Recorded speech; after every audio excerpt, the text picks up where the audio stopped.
And Okay. Good evening, and welcome to the 9-year anniversary podcast of COH. I am your host, Lexi the Flame Hashira, but to the COH audience, you may be familiar with my iconic character, Isabella Ventura. With me, I have Tim White, whose accolades speak for themselves, Carter Blackwell, the current honor bound champion and overall cunt, Ryan Swift, whose tenacity and creativity secured him a spot on the management team and in the hearts of the COH audience. And finally, the reason that we're all here, Daniel Lyons. 9 years ago, Daniel Lyons started his journey on Justin TV and has since grown COH from a handful of people to a thriving community that continues to grow exponentially. Every Thursday, Friday, and occasionally Saturday, we all arrive to twitch.tv/CodeLyons to be entertained by Lyons. And he has become a staple in our hearts and in our homes. So, without further ado, welcome, gentlemen. I hope you're all doing well on this Saturday evening. How do you guys feel? What a great intro! yeah, Thank you. I didn't know you were going to prepare that. Thank you. Yeah, I didn't know we were going to do that. Like, oh man, overall cunt. Oh wow. I was pretty accurate. I couldn't compliment him. That's his compliment. He likes being called cunt. Yeah. But yeah, Okay. Feels good. I'm excited for this line. Yeah. You? This is a moment that I thought would never be here, to be honest with you. You know, 9 years of doing this, you know, people said that we're not going to make it past 2 weeks, you know. Former friends said that, you know, and now we're here. I remember 9 years those later. conversations. Like, Yeah. people like, oh, you're not going to last. And boy, it was the opposite because they didn't. And I mean, they were right about a couple things, though. We were Yeah. green.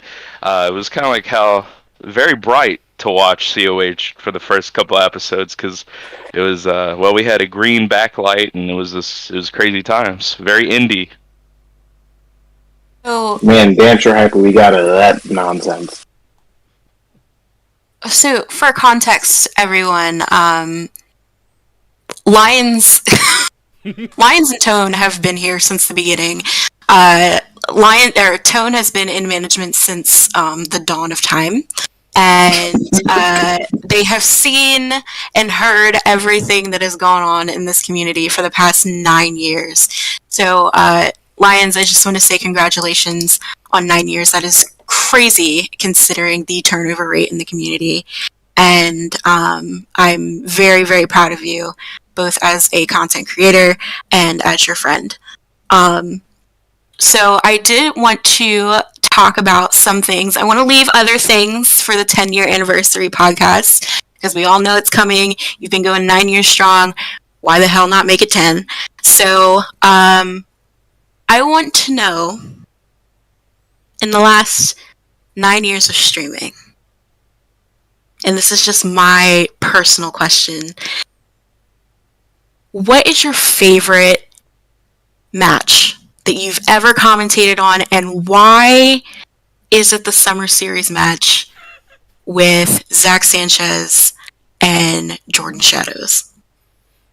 Well, it's definitely not that, but it's one of the most memorable weeks of hearing the reviews of so many people, you know, and believe it or not, they're not the only dud that has happened in the last 9 years. You know, big promotions and big matches, feuds that last for like months on end. You know, that's really my cup of tea. But yeah, man, it seems like you guys love that match a lot. I've seen it 5 times.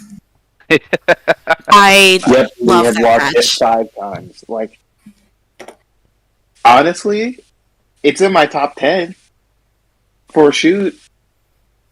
Yeah, no, it's for different reasons. It's in my top 5, but it's definitely one of my my favorite matches because your commentary is so diverse, and I've known you for so long that I can hear certain things in your tone and the way you say things. So hearing your reaction, and knowing how you feel. Is always a nice little tidbit. Carter, I see you're here, but you're muted. Do you have anything to say to the people? Fuck you. Okay, good. So we have a lot of questions from the COH audience, and I'll throw in my own here from time to time. But one of my favorite questions that I have is, what is the best management team that you've had? Wow, this one for sure. This one I feel like is more organized. There's a lot less stress that goes into it. People are not afraid of saying no, and that's what makes a management team. I don't really keep up with other places, but if you could definitely find a select team like I have here, I mean, people who say no produces better outcomes because you don't want to go in there with a lot of people saying yes because the people who are watching are not going to feel the same way as we do. Obviously, Swift works so hard. Um, there's not one thing that he's not working on right now. He's got a lot of jobs that he's doing now. You've worked hard for the women, Lexi. You've worked hard with everything with them, and Carter Blackwell does the best face morphs, does a lot of creation work, helps a lot of people look better, so we can produce them as such. And then Tone White is just an absolute GM who has been here since the beginning. And if Tone White has been put to his back against the wall by me because I wanted the best out of Tone White creatively, and ever since then, ever since that 9 years later, he has given me his absolute best. And honestly, like, this team right here is unbreakable. I feel like there's nobody who doesn't love what we're doing right now, and everybody wants this place to succeed. Everybody wants Honorbound to succeed too. So we all love what we do. So, and we have a special place. We give so much time to this. So No. Tone? I'm just going to piggyback off of what he said. Genuinely, this is the best team we've ever had in terms of every aspect that we're hitting or are going to hit. This is the team for it. Like, one thing I wanted to step up in the season was anything graphic or visual. Swift has killed that. He's killed that, right? He's killed that every single time. Oh, hey, we need this segment. We need it by Thursday. Oh, got you. Or, oh, hey, I have this idea for a segment. Okay, got you. Hey, I want to have a boxing match on the next pay-per-view. Done. Like, everything that I think we want to hit, we're hitting, and I think we're only going to get better as the months go on.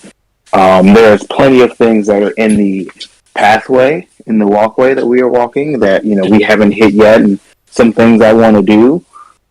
In terms of, like, reaching that broader audience, but I think we're going to hit that mark sometime soon. And this is the best team for it. Swift, Carter, high praise for you two. I'm very happy about that, and I have to say, I haven't been in management for long. It's only been about I'd say a year now.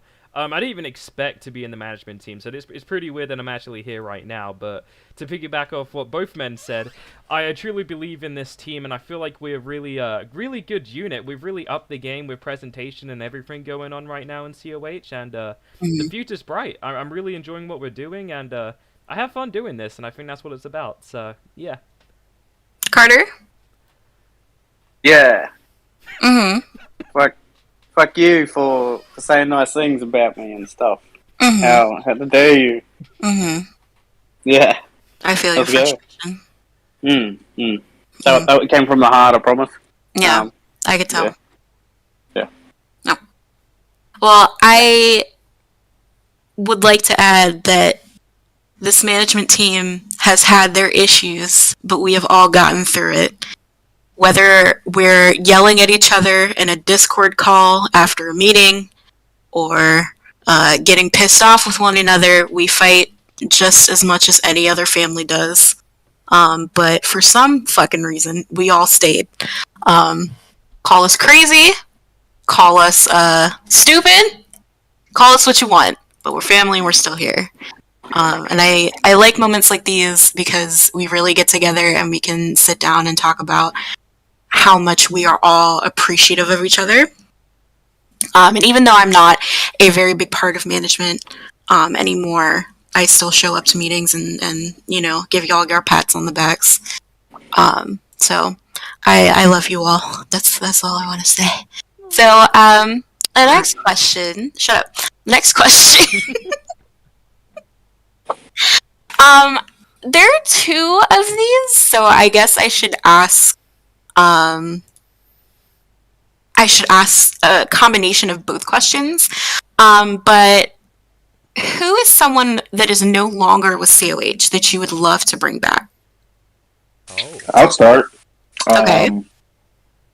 So we've had our issues. I still do have some issues, you know, some lingering issues with this person, but hopefully they will be solved soon. Ross Davis Jr. Yeah, I know. Absolutely Rick, not. come on down. Nope, absolutely wow. not. Nope, been there, done that. Alex Barron, actually. Oh.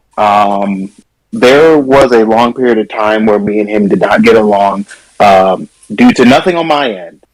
Now, I don't like to start stuff. Please but correct me if I'm wrong. Yes. Alex Barron is the guy who sings? Yeah, yes, no, you're right. Diss Yeah. tracks on the Facebook page, if you remember that. Oh, God, the COH Facebook page. Oh, my God. Yeah, no, okay. Me and him had some issues. Mr. Riot knows all about those. But we have issues, but I feel as if we can work through them, he can come back and be a proper member of this team. Not the management team, just the team as a roster, I mean. Okay. Lions, you have any thoughts? Well, with the Ross Davis Jr. thing, I think I feel a lot different nowadays. But he's not my answer. But I would be open to see him return one day for sure. You feel a lot different than you did a couple months ago when you got on a podcast and started like tearing us all a new one about Ross Davis Jr.? Toward him a new one for sure. But that was all for entertainment. Okay. You know, the gloves are off, and honestly, he's welcome back anytime he wants to be here. From my standpoint, I don't know how y'all feel about that, but my answer is Anthony Wolf. There's a lot of mistakes that we all made in this situation because Anthony Wolf was supposed to have a brand similar to Honorbound, and then we became actual competition. Oddly enough, you know. I think there's room to improve there, and if we can make things better, I think Anthony Wolf would be a guy who would be very talented on the roster, and definitely I loved his commentary from when he was going head to head with us. You know, it kind of took me back. You know, he's one of my best friends in the business that's wanted to stab me in the back and stuff like that, but things happen. Man, you got some good fucking like friends. I'm just saying. But honestly, other than wanting to go head to head with us, me and Tone know very well for that moment in time. But you know, he was a part of the management team, and he was a good friend to a lot of people here. And I feel like Wolf could redeem himself in this day and age. I feel like he wasn't really problematic. Well, it might be that word might be trying to get me trying to get me fired is the whole thing that we would have to get through. I think he's man enough to apologize. Is that the guy who tried to blame everything on me? Okay. Okay. So let's call a spade. Everybody has grown since those times, and I think that I have an answer that's probably going to piss you all off, and people are going to think I'm trolling. But people have grown and things have changed. So, Devlin O'Brien in the chat says I don't think he likes us still. That is fair. Not a lot of people like COH. He left because of KC, though. That's why he left the last time. We let him back, actually. Well, I would also leave because of KC. He was not a nice person.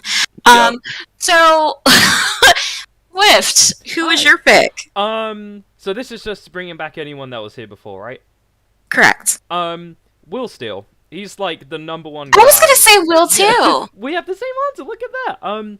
Yeah, honestly, I would bring back Will because I feel like he is genuinely one of the best people in core, like inside and outside. His character, his matches, everything he does is so entertaining to me, and I feel like he had so much potential, not just here but in core. Like, he should have been world champion like anywhere he went.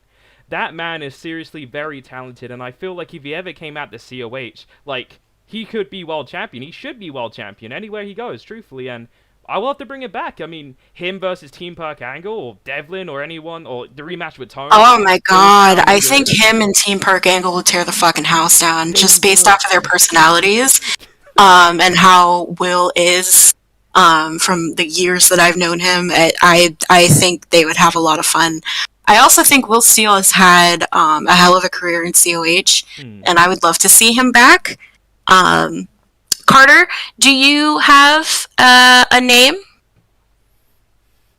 Alright, so this is gonna ruffle some feathers, but Oh no. no idea. Motherfucking Kelly. let's go. Who? Yeah. You know, no idea. Anyway, we're moving on. Hi. We're moving on. Oh my Who is God. it? Don't worry about it. You Just wanna keep it repeat moving. that? Just keep it moving. Just keep it moving. No, who is it? The No, Killer don't Queen, worry. right? Yeah, Killer Queen Yeah, Kelly. the Queen. Alright, just making sure. Okay. Okay, I Oh. said something else. Uh-huh. Oh Sure. yeah, I me too. I thought you definitely- said someone else. I think the I people know what definitely you were did. trying- I definitely did say no idea, but let's I go. remember Queen Kelly. She was Carter, go to hell.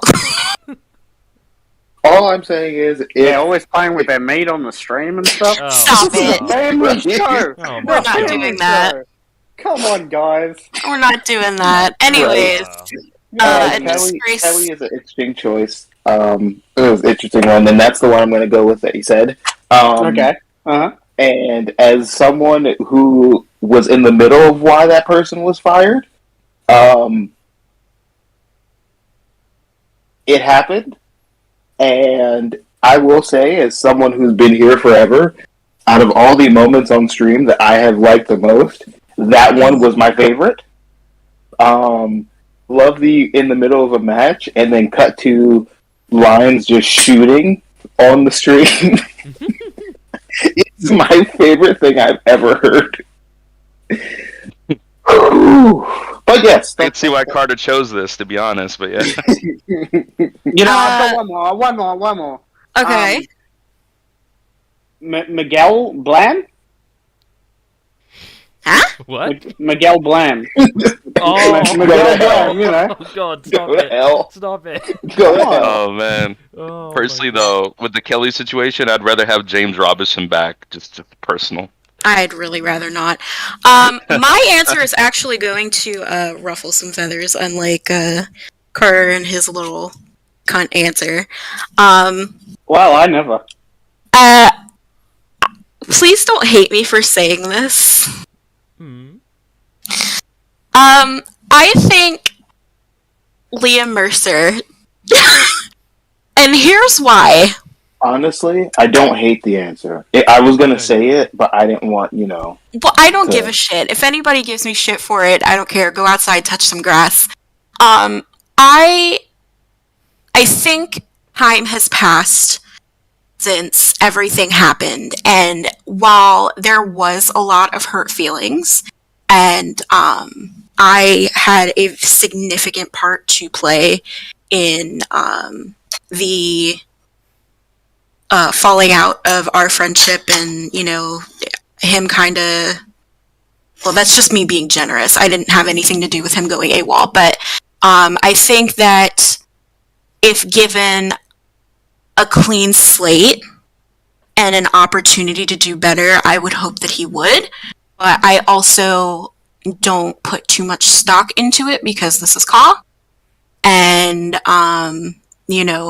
I feel like if you guys can put the past behind you, which I know he has with a couple people, I myself have not personally been talked to.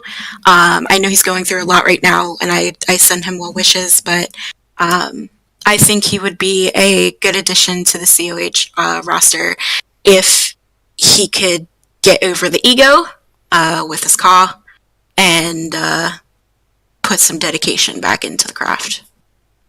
I'll add on to that. I was one of the ones who he has talked to. As far as I'm concerned, that is not completely out of the realm of possibility. I know that he has burned a lot of bridges because of choices that he made. And I'm not saying that just because somebody apologizes, they should be welcomed back with open arms.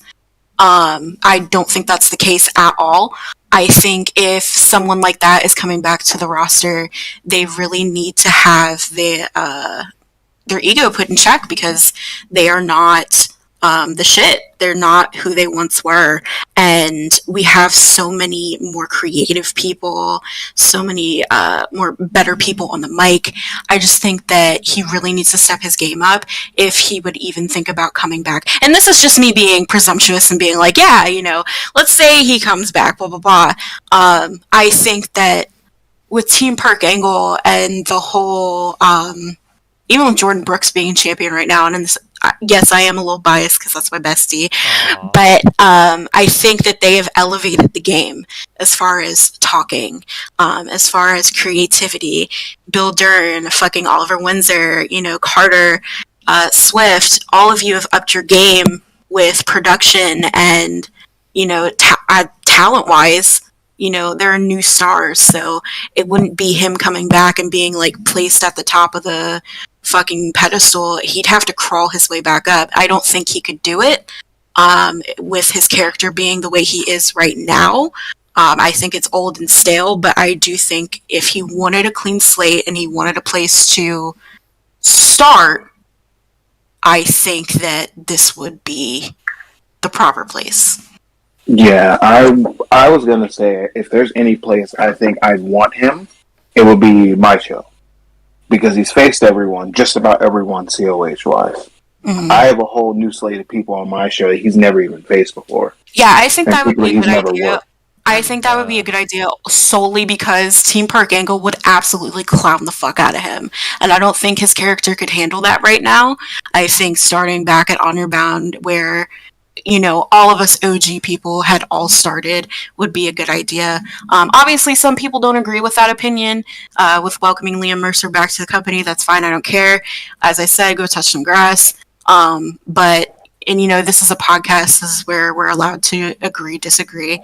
Everybody's allowed to have their own opinion. But that's just my pick. I also would like to welcome back Will Steele. I think that his reign was cut short. And I think I'm going to get in trouble for saying this. I think the sim community has a habit of burning people out very fast because you put so much time and effort into something only to have, your owner or the owner of your show be a jackass and come out as a, not nice person. I mean, you could say to say the least. I can't say it on stream because of YouTube's terms of service. But come out as an Adolf Hitler sympathizer, and then have. Thank you, Belle. I would love for you to go touch grass. You are so wholesome. I love you. You have all months of hard work ruined because somebody decided to do something fucking stupid, and instead of owning up to it like, I don't know, an adult, you just kind of let it be, and everybody else's work gets tarnished because you decided to be a selfish asshole. So I feel like Will should come back to, the quote-unquote E-Fed side of COH. I truthfully miss him a lot, to be honest. I really enjoyed Yeah, me too. I need to text him, because I have not done that in, a year. I really hope he's well. But anyways, we got off on a tangent. Lions, do you have any comments, questions, concerns? Well, before we start, I'm half German. My mom's full German. That's all I'm going to have to say about that. So I obviously will not be watching that show for the foreseeable future, and I apologize to my friends and who are across that brand, but that's where I take my stand on this stance. Liam Mercer, man, I was about to mention what Tone White said before he even started. I think that would be a perfect place. And before the swing vote match, he mentioned that he wanted to go back to Honor Bound, so it's a perfect fit, man. If we can all get on the same page, he'd be welcome back. I mean, I'm down with that. I'm down with him coming back too. I don't see. There's why not. Carter on that brand. There's Matsuda. There's me. There's Swift. There's Dave Henderson. There's so many great players. Ballmore. We need Josh. APH. APH, We need. We just need one more piece. I feel, and he could be that guy. I feel like with bringing OGs back again, like I said, I think that they need to be humbled because it is no longer the COH that it was years ago. It is a whole different breed. Like I mentioned Team Perk Angle, and not just because I love them and they go crazy, but Team Perk Angle again, and all these new kids, Matsuda, everyone that you mentioned, they have elevated the way that we do things here. They've changed the game. It's not the same. Doing the bare minimum and getting on hard mic and screaming and being bland and generic, that is not going to fly anymore. Like, you actually have to put in effort. And I think with what I know of Mercer, he has a creative fire under him, and if you give him some inspiration and you give him a push, he'll take it and he'll go far with it. But I am a little bit hesitant because of our past. So regardless, I think those are good answers. I think we're doing very well on this podcast. Nobody has gotten slandered. We've all been very respectful. How are y'all feeling? Do y'all need a break? No, I'm good. Chilling. Okay. I am going to take a minute to shout out our sponsor, Ammo Wrestling. Oh, did you check out Super Duper today, Lexi, by the way? Great show. Huh? Did you check out Super Duper by Ammo Wrestling today? Listen. Oh, no. No. You didn't see it? I watch Ammo religiously, but the last month I have not because I have been very busy with work. However, if people would like to join me and have an Ammo watch party, I would love to do that. I would love to watch Ammo. I know how much work Bill puts into it. I know how much work Crude puts into it. I love Ammo Wrestling. Ammo Wrestling is the most unique and diverse brand of stuff that I have ever seen in my life. I am a part of Ammo Management. Although I don't do much, I am still in Ammo Management, and I am honored to be a part of it because I know how much hard work and dedication and cool stuff goes into doing such a awesome program. So I love Bill, and reluctantly I love Crude. I do claim him as my son. I don't know why. But make sure you go and follow Ammo Wrestling on Twitter and on YouTube. Wear a mask, watch Ammo. So next question. Who do you think, as of right now, is the future of COH Honorbound and Uprising? And I'll go down in order. So Tone, you go first. Future COH 110% is Jordan Brooks. Good answer. That's so not next, what I was going to say. At all. Not even a little bit. Stupid Canadian. My actual answer is if he cannot be as, and no, it's Crude. That is I agree. Of the year. I agree.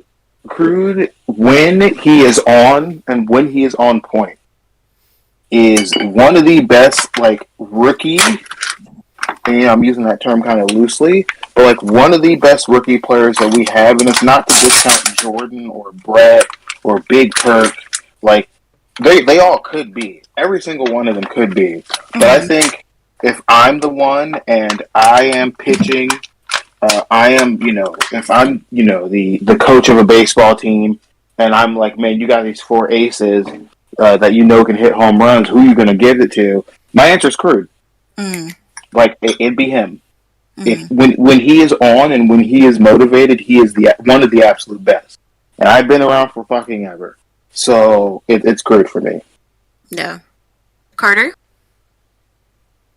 For COH, I'd say Crude as well. But for the Honorbound side, I would say APH. I just think he needs to get back on the track that he was when he had the COH title, because that the character he was playing there compared to now was tenfold. And I understand having a creative block sometimes, but you just gotta find your rhythm again. Mm-hmm. But he's very good on the mic, and his call works pretty damn good. So, yeah. He was actually my honor bound answer too. Would be him. APH is a fantastic talent. As someone who has been around, like I keep saying, and I will say it several times during this podcast, forever, the best talent is one that they give you headaches from time to time, but when you need them to do something, they do it with no question. And he is one of those. So it is APH for me. What about the Uprising guys? Yeah. Oh, shout out Eve Stokes. She's daddy. Yeah. Hell yeah. Carmen for me. Per. Big Carmen stand here, so it's Carmen for me. Mm-hmm. Carter. I already said Eve Stokes, mate. Oh, okay. I just wanted to hear her name one more time. No, sorry. Oh, it's okay. Lions. Well, this is a tough one, so I'm just gonna think of who could be the next world champion, and I mean, I have could two. skip if you have more time. Nah, I got two for each brand.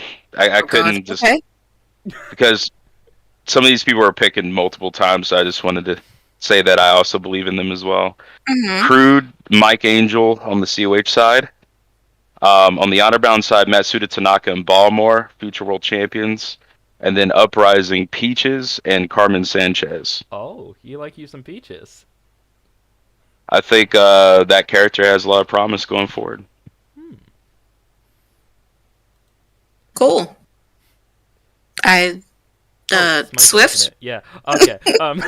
So first and foremost, I know everyone said Crude here, and that's the obvious answer. I mean, there was a reason I had him retire me on COH, because I see a lot of potential with him ever since I had him on the COH roster, and I know I mess about and, whatever, but Crude genuinely has a bright future, and I think he is a future WrestleCade main eventer. But, to be different, I'm gonna go ahead and say J Mamba, and the reason I say that is, Mamba has really surprised me, like, when he joined COH. Like, originally, I remember, I think there was an All-Star Rumble going on randomly, and then randomly people were saying, sign J Mamba, and I said, alright, and I pretty much signed him to the roster, and now looking at the position he is now with Team Perk Angle, it's so weird. I didn't think he was going to be as good as he is right now, and he's still a little bit young, so he has a long, like, future ahead, and I feel like at some point, he could for sure be the future, face of COH.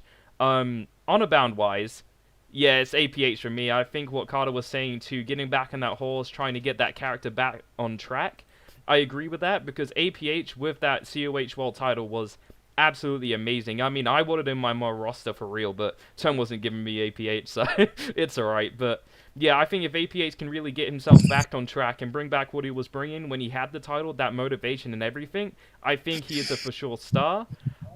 Uprising wise, I would say Carmen, but I feel like she's already getting there now. So to be different as well, I'm gonna say Allie Page. I really like her character. I like the work she's bringing to the Uprising division, and I feel like she's really helping get back on the rise. And I feel like she could be a future world champion there as well. Those are all solid answers. I agree with all of them. As someone who does not watch the product as religiously as I should, my answers are probably going to piggyback off of all of yours, but I think Team Perk Angle as a whole, and I know I've said their name 1,001 times, and I promise I'm not dick riding. I just give respect where respect is due. I think that they all bring out the best in each other. I think it's kind of like One Piece, where you have the captain, which is Crude, and they kind of all melt together to make one cohesive team.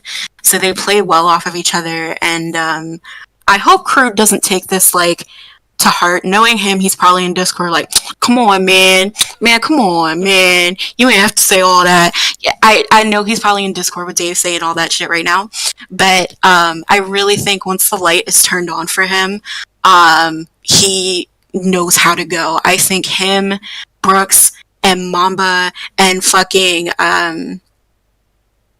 God, why am I blanking on? Yes, thank you. Why was I blanking on Brett's name? I want to call him D Whitey. And I don't want to call him his fucking gamer tag. No, but fucking Brett. I think they all play very well off of each other. They're entertaining. And every time I tune into Hard Mic, which I have made an effort to tune into every single one for the past 2 months, which is more than I did when I was actually in CAW. But I'm entertained constantly. I think Richie is on his way back up to the top, especially with this beer milk shit. I love when Richie speaks French. I'm a little whore, so I was just gonna say I'm a little whore, so I think that shit is hot. So I think he's doing well. As far as Uprising, I am a big Carmen stan, and I always have been. I'm also a big Eve Stokes stan, but let me explain why Carmen. So even though Carmen is not on Hard Mics as much as she, other people have been, I think that Carmen has definitely made her mark. I think that her call needs help as far as movesets go. I think she is having a little bit of the Isabella Ventura curse, where, you're good when you're good, but you're bad when you're bad. But Carmen is one of the only people in Uprising that has actually gone back and watched every single episode of COH that she's missed, and watched all the Uprising pay-per-views, has constantly remained active in chats. She's one of our most active, or one of the most active Uprising members that I've seen, besides, Bill and a couple other people. But I really enjoy Carmen's personality. Carmen is somebody that I consider to be a friend, and has kind of given me a little bit of hope for the future of what I left behind. So I definitely agree with her, and I agree with APH. I did not like the anti-face gimmick. I thought it was interesting. I just didn't like it for myself. It wasn't my speed. It wasn't my taste. But I think that he has a lot of potential, and I admire, his strength and the way that he's very transparent about what he's gone through and what he wants to do. I just wish that he would get back on track, like Carter said. I also think that Matsuda Tanaka is the future, period. I had my own opinions about Matsuda when he first joined the community. As everyone knows, I am very cautious when it comes to people in the community, but that's only because I've seen everyone come and go, do dumb shit, and after I started talking to Matsuda, not like talking, just like friends, but every once in a while I'd pop into Discord, he'd be there. He's always been kind. He's a good person behind the scenes, and he's an awesome content creator. He's very creative, and I love the shit that he does. With Matsuda, just quickly. Okay, wait. And just a special shout out to Matsuda for pretty much making all of our graphics and our logos for the shows and stuff. Very much appreciated, and he's amazing. That's what I wanted to say. So, I have a story about Matsuda. I just recently opened up my art commissions for people, and I'm still very insecure about what I do and how I draw, and because I've only been drawing for not even a full year yet. So I guess he saw some of my work with Team Perk Angle, and I showed him some of my other work, and he commissioned something from me for something he's working on. But I just really appreciate it, because I like when people are like, I have faith in you. Let me go ahead and just give you all of that, business. Let me go ahead and put some money on the line. I appreciate when people do that for other artists. So big shout out to Matsuda Tanaka for being my first customer in CAW. I appreciate you. And if y'all looking for some attires or something, I might be taking commissions at Nintendo on Twitter. You know what I'm saying? But yeah, anyways, those are my picks. So Lions. Yep. You ready for a question? Of course. Okay. You've been running COH for a long time. A lot of faces have shown up, and a lot of faces have left. Who are some of the faces you want to see more of that never quite reach their potential? Oh, wow, I like that question. Evan Dynamic is one of them. I feel like Evan was so talented when we first got him, right? But then, work gets in the way a lot of the times with him. And I feel like Evan Dynamic could be a future face or heel on the brand. I feel like Evan has pretty much letting people kind of get their shit in, but he's the only one that has yet to really be in the position of a world title anywhere from Honor Bound to COH. So Evan would have to be that answer for me. Warbeards need that world championship. One of them. I'll take either or at this point. God, I love fucking love the Warbeards.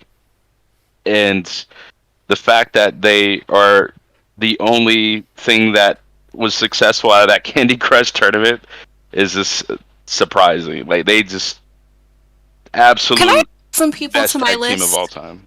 I don't mean to cut you off. Go ahead. I know this is all about you. Okay. I want to add 2 people to my COH list because you did just mention the Warbeards. They've been here forever, but god damn it, Bill Dern has a sexy ass voice, and I can listen to him promo all day. Bill, please don't be uncomfortable by that. I also would like to say I enjoy Wavy's promos like to the max. I love when Wavy gets on the mic and he does his fucking thing. I think he is one of the most entertaining people I have ever listened to.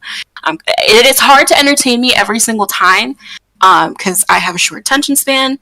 I also love Evan because I know how hard he works, and he's let me listen to a few of his mixtape tracks. I love my girl. But yeah, okay. So continue. You were saying? Mm-hmm.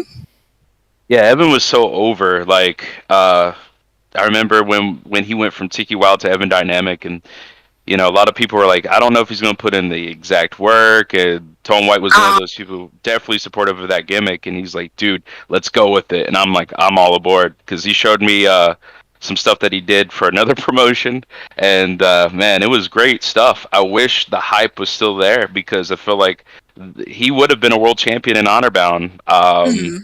If it kept going for him, and something happened, it just slid away. And I feel like he could definitely bring this gimmick to new heights, and just himself, he's very talented when he wants to be. And Mike Angel's just up there with him, but I feel like Evan's been here for a very long time now, so I want him to get his shining moment here, because I feel like that TV championship and that USA title, like, that's all right, but that world title, man, is something I would like to see him get to eventually.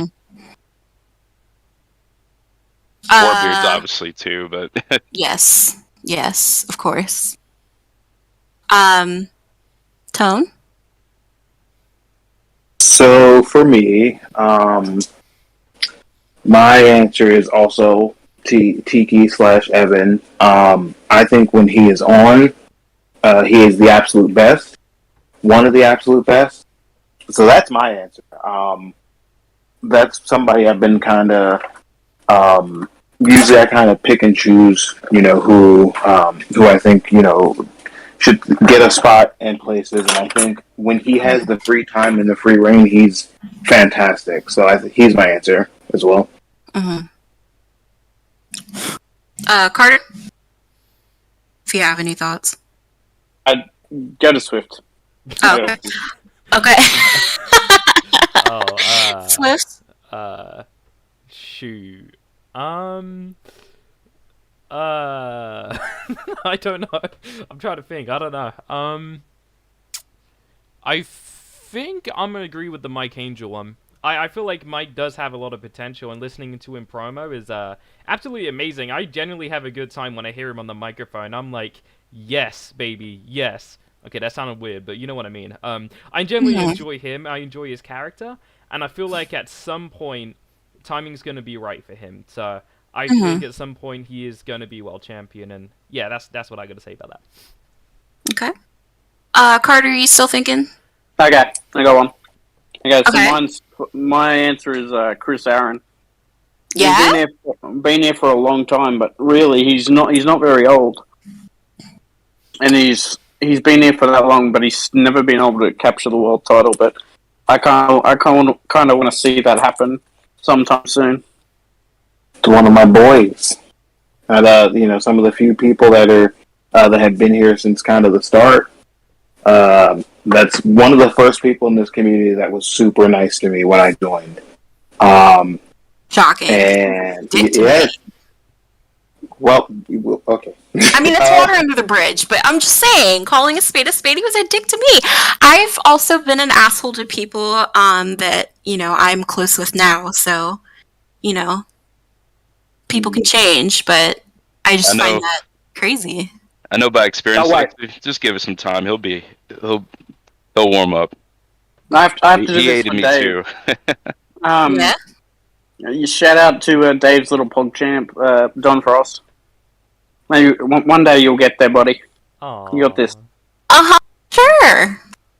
Don Frost is definitely there. He is doing something. He's working. Right He is a man. He is a man. He breathes oxygen. Don't know if I completely agree with that, but everybody is entitled to their own opinion. I'm gonna sound like a total hypocrite by saying this. I'd like to see more of Don if Don wasn't Don, if you know what I mean. I personally find some people just like naturally annoying, and Don is one of those people. But I think that he is a good guy deep down, and he's trying his best. And I think if anybody deserves something after such a long time being here, I definitely think it's him. Chris Aaron, I definitely agree with. I think he's pretty cool as a promo, and just like as a dude, kind of vibing. He's very honest and straightforward, and I respect that in somebody. So did you all know 9 out of 10 people that wear a mask also watch ammo wrestling? Did you know that? I did not, but I feel really good about knowing that now. That's pretty cool. Yeah. You know 10 out of 10 people that are vaccinated also watch ammo wrestling? I also watch ammo wrestling. That's so weird. Are you vaccinated? I am.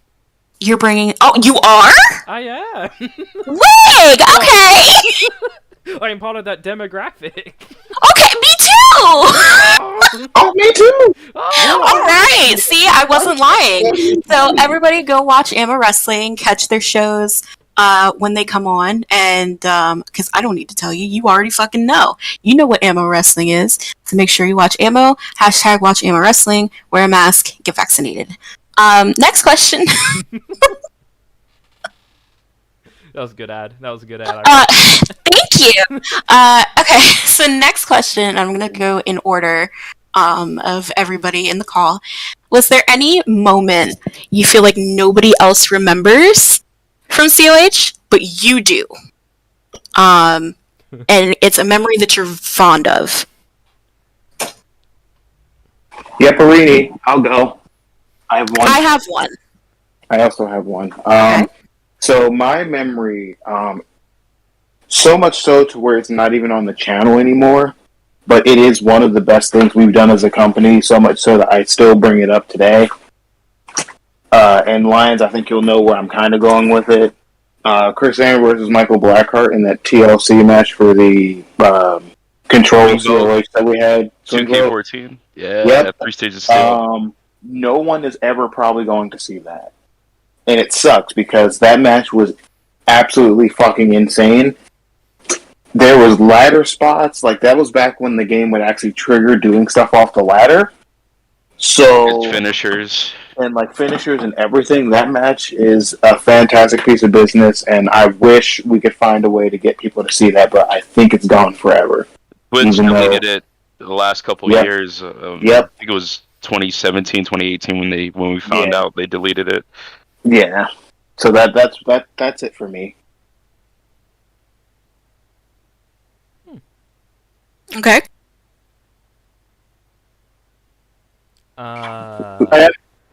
That time that I won the undisputed COH title off an invisible person, Mm-hmm. that was the best. That was weird. I don't know. You remember versus that? God, if I remember. Yeah, that match went crazy. I Yeah. wouldn't call that person Oh. God, but I got one. I just thought about it randomly. I guess it's not like that long ago, but remember when Notorious was a thing and you guys got kidnapped? Yeah, I remember that. Yeah. That was my answer. Oh man. I feel like not a lot of people actually remember that, but that's what Notorious was one of the worst storylines that COH ever let happen. Well, I fucking hated it. Lions, your turn. Devil's Own, year one. That story was pretty intense. It had a lot of nostalgia. Like I kind of ripped off WCW and WWE Evolution storyline. But the first year Devil's Own, and one of my favorite moments is when Devin O'Brien got jumped because he lost the world championship to St. Aloys. That was really funny and fun times back then too. First year.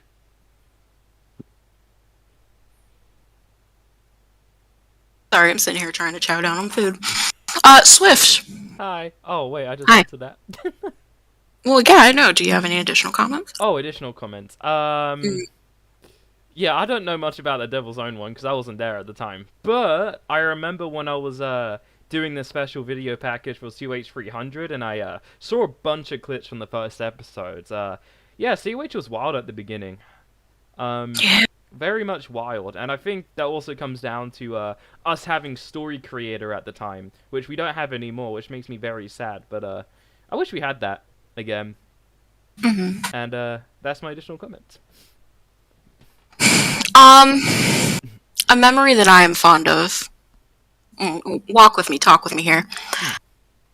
I believe it was the first episode of COH when 2K20 came out. It was the first mixed match, tag team match. With, someone that I do not like. I remember that. And myself and Tone. And in the middle of the match, Carter's paw takes off. Got a blast. Yeah, takes off, runs through the crowd. We win the match. That is one of my favorite memories of all time. Between that and Tora Troy sliding in the ring and Daniel Lyons being like, Tiki Wild.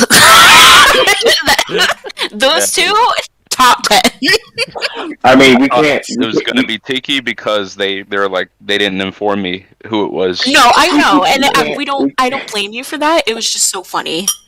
We also can't forget the LOL moment of the year with Mr. J. Jones. Like, let's. Okay, so here, I have thoughts on that. So, I know Crude very well. I claim him as my son. Crude makes me want to say very mean things that would get me in trouble if I were not a black woman. So I understand where Jay Jones was coming from. I do not blame him for saying it. And if it were in Twitch's TOS, I would tell him to say it again. Or YouTube's TOS. I would tell him to say it 1,000 times. Because he's a little bastard who gets on my fucking nerves. Always telling somebody to suck his dick. Shut up! Okay, that's all I got. Oh, hi JJ, I'm sorry. We love you, JJ. It was a great We moment. love you, JJ. It was an excellent moment. It was my favorite moment. I wasn't there when it happened, but I heard it back. I think Jared Bowen fucking made a clip of it over the scene in GTA. Oh my god, I remember seeing that. Doing that clip for the award show too was pretty fun with the duck song. Oh my god, yes, that was very funny. Oh man, what would we do without JJ here? He's so cool. Oh, I don't know. So I have another question for you guys. We're gonna go from the top down. What is your favorite feud you've had in COH and Honor Bound? I have my answer. Everyone knows my answer. Go ahead. Man, I will say, out of all the things that I've done, if I have to pick something just kind of overall that kind of made me into the performer that I am, my stuff with Liam Mercer has to go there. I do not think I would be where I was if I didn't have someone to play off that knew my strengths and that could also hide my weaknesses. He was really good about that with me. We main evented the WrestleCade. That caused some controversy, apparently. But I would say stuff with that. But if I had to pick more recent, Jordan Brooks. I love working with him because he's another one. It's so easy to play off of him because we know each other and how that works. I would be remiss to say my stuff with Ryan Swift too. Yay. I can't. It is knowing that we've already booked our match for the WrestleCade. That's already booked. That's done. It's happening. It's been announced. I am so happy to continue working with him and to have him also in the creative space of wanting to make sure everything is absolutely fucking perfect before any of it goes out. He is a mastermind at those matches and does not get enough credit for what he does with the highlight reel matches. If more people saw it, and instead of staying in their little fucking bubbles, they would understand that they have something special there. But they've relegated him to side title. So, Oh damn. that's for me. Oh damn. Carter? Mine is probably it's also Swift because Aww. I'd say he's probably my John Cena to my Randy Orton type deal, where me and him have been feuding for since we were both on COH, and there might have been pauses in between, but there was still the feud and the tension there in the promos, and yeah, it's just been a lot of fun. Durag Lions, you're up. Swift also, but everybody knows that one because won all the awards last season, whatever. It was the best thing I've ever done. Storyline wise, I feel fulfilled now. If my character was to retire, that I just look back at that was the culmination moment. That was it right there. Tone White though, because we've had more matches in the men's division because Hale and Lexi beats us to a T because that was almost every week. But me and Tone had over 20 matches in this damn thing for 9 years. We faced in the first episode. The first episode, it was me versus him. That every Thanksgiving almost, Yep, we make every sure Christmas. Every Thanksgiving, it is the match that happens every Thanksgiving, every single Thanksgiving match. for the past 9 years. It's been me and him. Don't know how we're gonna make that work this year, but we probably will. I got a request from a viewer to start drinking. Oh no. Nope. No. That is not a good idea. Every time I drink It and I worked get last on time. mic, no. Every time I drink and I get on mic, I say something that's crazy. Last time I got so drunk that I call the War Beards what did I call them? The Ward Beards or something like that. So we're not drinking. Swift, go ahead with your answer. Well, there's so many that I've enjoyed doing. I really enjoyed the stuff with Tone because I put so much into that with him, and it is very easy to work with Tone. I feel like on the microphone, and anything I generally do with Tone is very fun. Same thing with Carter. I feel like that was pretty accurate with the John Cena Randy Orton thing. I feel like that is something that is probably never gonna end. I really enjoy working with him. But I think the thing that edges it the most for me is definitely the Lions one. It's just something about that just really gets me, I don't know, excited again. I put a lot of work into that one alone, like the build and everything. And it's weird because it was a match that wasn't even supposed to happen before, you know. Yeah, but it was a match that wasn't even supposed to happen. And Wonder who came up with the stepbrother thing. It definitely wasn't me or you, was it? No, I think it was Lexi. Yeah. I think it was actually. I And it think made was the Lexi. story so much better, It to did. be honest. Yes. I remember Yeah. the original. Go ahead. What was the original idea? Oh, the original idea was to have lines as my father, but then I realized, hold up a minute, he's not that much older than me. That's not gonna work. And then we were kind of in cahoots, and I think somebody mentioned that maybe brothers would work out better, and I was like, yes, that's the one. Like I remember that in one of the meetings.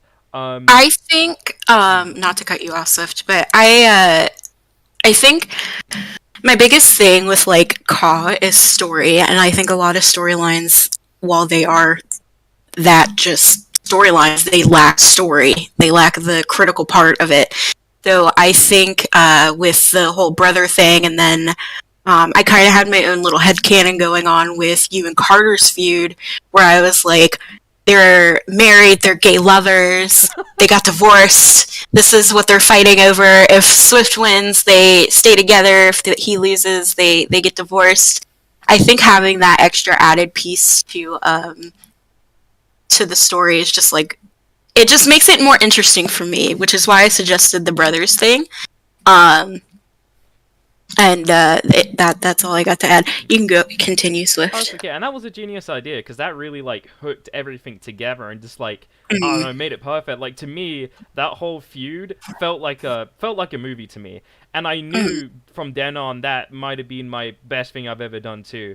And then the work put into the match, like I was very nervous that like it was just gonna flop the bed. Like I didn't even expect it to main event Wrestle K. That was the decision like 2 weeks before the pay-per-view, but yeah, like the match, very nervous about that because if that flopped, I probably would have like done things I can't say right now. But I'm just very glad how it went over. The package, the promos, everything going in. Yeah, it's just my favoriteest thing ever. So yeah. Yeah. And yeah, that was pretty cool. It's pretty cool. I have my own things that I'm fond of in COH. A feud specifically. Oh no.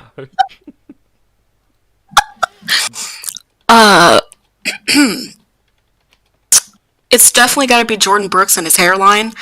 I think that he's fighting and holding on to it real strong. But you know, he keeps losing that battle. I think That's that full head going there. what, mine? Yeah, yours. Oh yeah. no, Lexi, you forgot one. Jordan Brooks and the Moose. That's a big battle too. Yeah, the moose in his that's driveway. Yeah. Funny story. So last year for Christmas, I bought Jordan a cameo. Oh no. I bought Jordan a cameo of his favorite wrestler, TJP. And if anybody knows Jordan, they know that he hates TJP. So I bought him a cameo and had TJP do everything that Jordan hates. Which is why we're best friends to this day. And partially why he bullies me, which is fair. It's the best $20 I've ever spent. I thought I would tell you a story. About that video was when TJP said, "You're the reason I keep going." Yeah, you're... That killed me. Yeah, Out of all Jordan the says things- a lot of things about unaliving, but I think that was definitely one of the moments I was actually concerned. Oh god. I love him. So yeah, I also as much as I joke about the Zack and Shadows feud, it was one of the funnier feuds that I had ever seen. Just keeping it a buck. I don't care at this point. What are you people gonna do? Hunt me down? I don't care. I thought that feud was interesting. I also think Daniel Lyons versus the English language was definitely something that's been going on for a while. Yeah, he's never gonna put it over. Apparently, hard dick. Yeah. So The common denominator, all right? the common denominator. Listen, sometimes you just gotta fuck up on the English language. It's okay. Yeah. And I also think, I was gonna say something mean, but I'm not going to. I think Lexi and alcohol is definitely one of the biggest feuds that we have seen going on here. And Good that we put that to bed. yeah, so she needs to not drink clear liquor anymore for pay-per-views. Aww.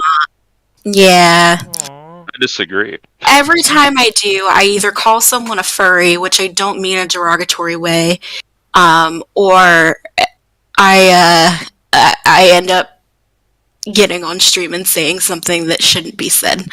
So I think to refrain from that, Lexi is going to retire from clear liquor. No. No, I still have half a bottle of vodka, so drunk Lexi will come back. Okay, so best match in COH Honor-Bound history. I know you guys were talking about that ladder match between Chris Aaron and Blackheart, was it? Yes. Yeah. And if that is not an option, then Carter Blackwell versus Jordan Brooks at the last year's Bound for Honor. Okay, so here's the thing. Jordan Brooks and that match, yes. I haven't seen the Blackheart versus Chris Aaron match. I would also put Breon,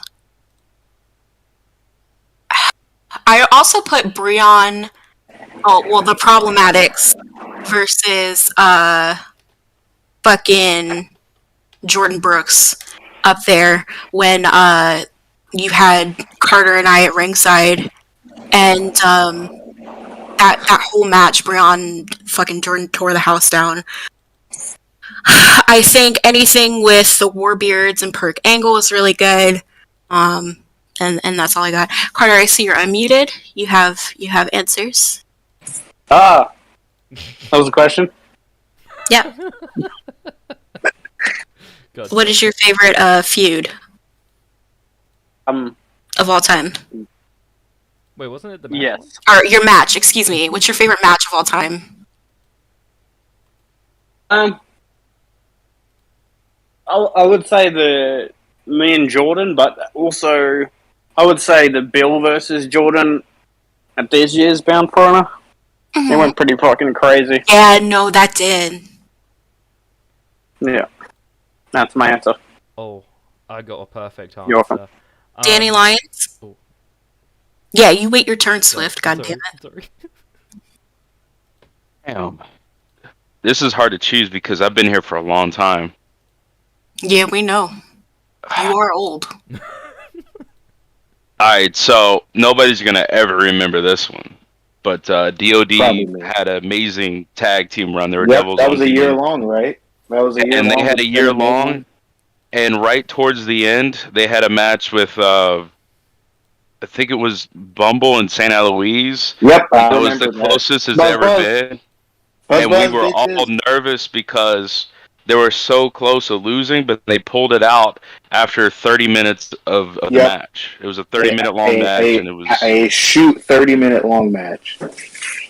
Back in the THQ days where tag matches went forever. I remember that. It took a little bit for my brain to register, but I remember that match. Shit was kind of crazy. So Wolf versus Eric at the Rumble was pretty freaking awesome too. And that was right before the swing vote stuff. There's a lot of 2K14 stuff. A lot of great matches with Tone White that I've had with him. A lot of great matches with Carter Blackwell. One with Enigma Soul, was it? That was no Soul versus Mercer was pretty good at Bound for Honor. Then Brooks versus Carter. Mm-hmm. Last 2 years ago, right? There's so many great matches. I can't even pick. You don't even know where you are right now. Are you okay? Who are you people? Are you high? No. Okay. Come on now. Okay. All right, Swift, you had an answer that you were eager to share. Oh, okay. So I think the greatest match in COH history is gonna take place next Saturday. Bill Dunn and Jordan Brooks are gonna tear down the freaking house at Endgame. Check that out. It's gonna be great. And that is my answer. I agree. The Dolphin guy kind of had match of the year the other week. I'm just saying. Oh no. Did you see that dive? That was pretty cool. Danny Dolphin, the only man. I Dolphin enjoy guy. Tony Chopper. Anything Hell yeah. he does, I think he's adorable and should have more of him. Does anybody have any final comments? I like cheese. Hmm. I guess that is the Me one. too, but it doesn't like Oh, me. actually, you know what? Let me do it. Let me say it. So my favorite Uprising match was I believe we did 3 Stages of Steel with Ventura and Hale. Jesus. Yeah, we did.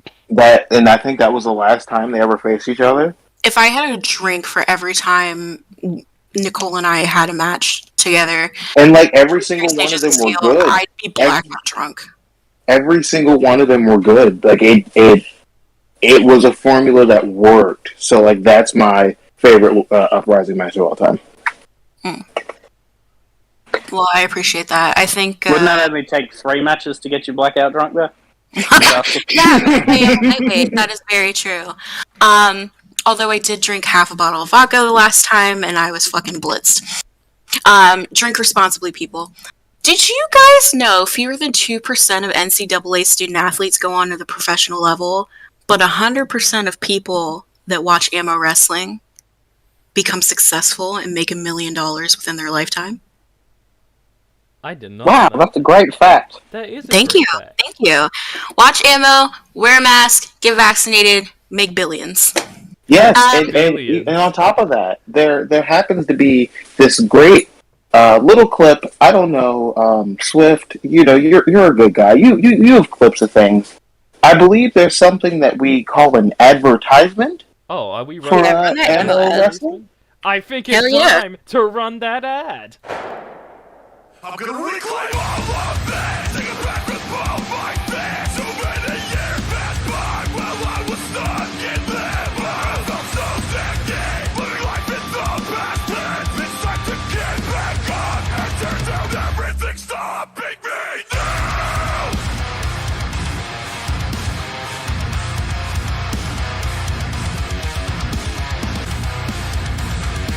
I put up all these walls, no further I could fall. Can I destroy the down and they'll come out on top of it all? No more what could have been. We're in the war with. Wow, that was a great advertisement. Yeah, man, I Yeah. feel richer already. Yeah, me too. You know, if you're lonely, single, or poor, just be a whore. What? And here I am Get just sitting here with vaccinated, watch barbecue it. sauce on my titties. Like, Yeah, wow. Dang, you know, life changes after an ammo ad. I was wearing shorts before. Now I'm wearing pants. Statistics about ammo, but I'll save them for the rest or throughout the podcast. I actually have a question for Ryan Swift. There are 2 questions for Swift. Swift was very popular. Oh. How did you come to find out about COH, and what made you want to join? So how did I find out about it? Great question. So it was actually through a man that is on the Honorbound roster currently, known as Alex Surefire, weirdly enough. Me and him go way back. Like, me and him were friends back in, like, 2K14, and it's kind of funny because back then, he was telling me to join COH, and I was like, what is that? And he told me it was AI, and I said, who the hell wants to play AI? Because I was more of a competitive guy, so I didn't really want to join at the time. But then he brought it up to me, like, years later, back in 2016. I watched the stream. I think the first thing I saw was actually Lions' match on, what was it, Worlds Collide? Against Josh Tyler, if you remember that one. That match that went for, like, I don't know, like I an do. hour.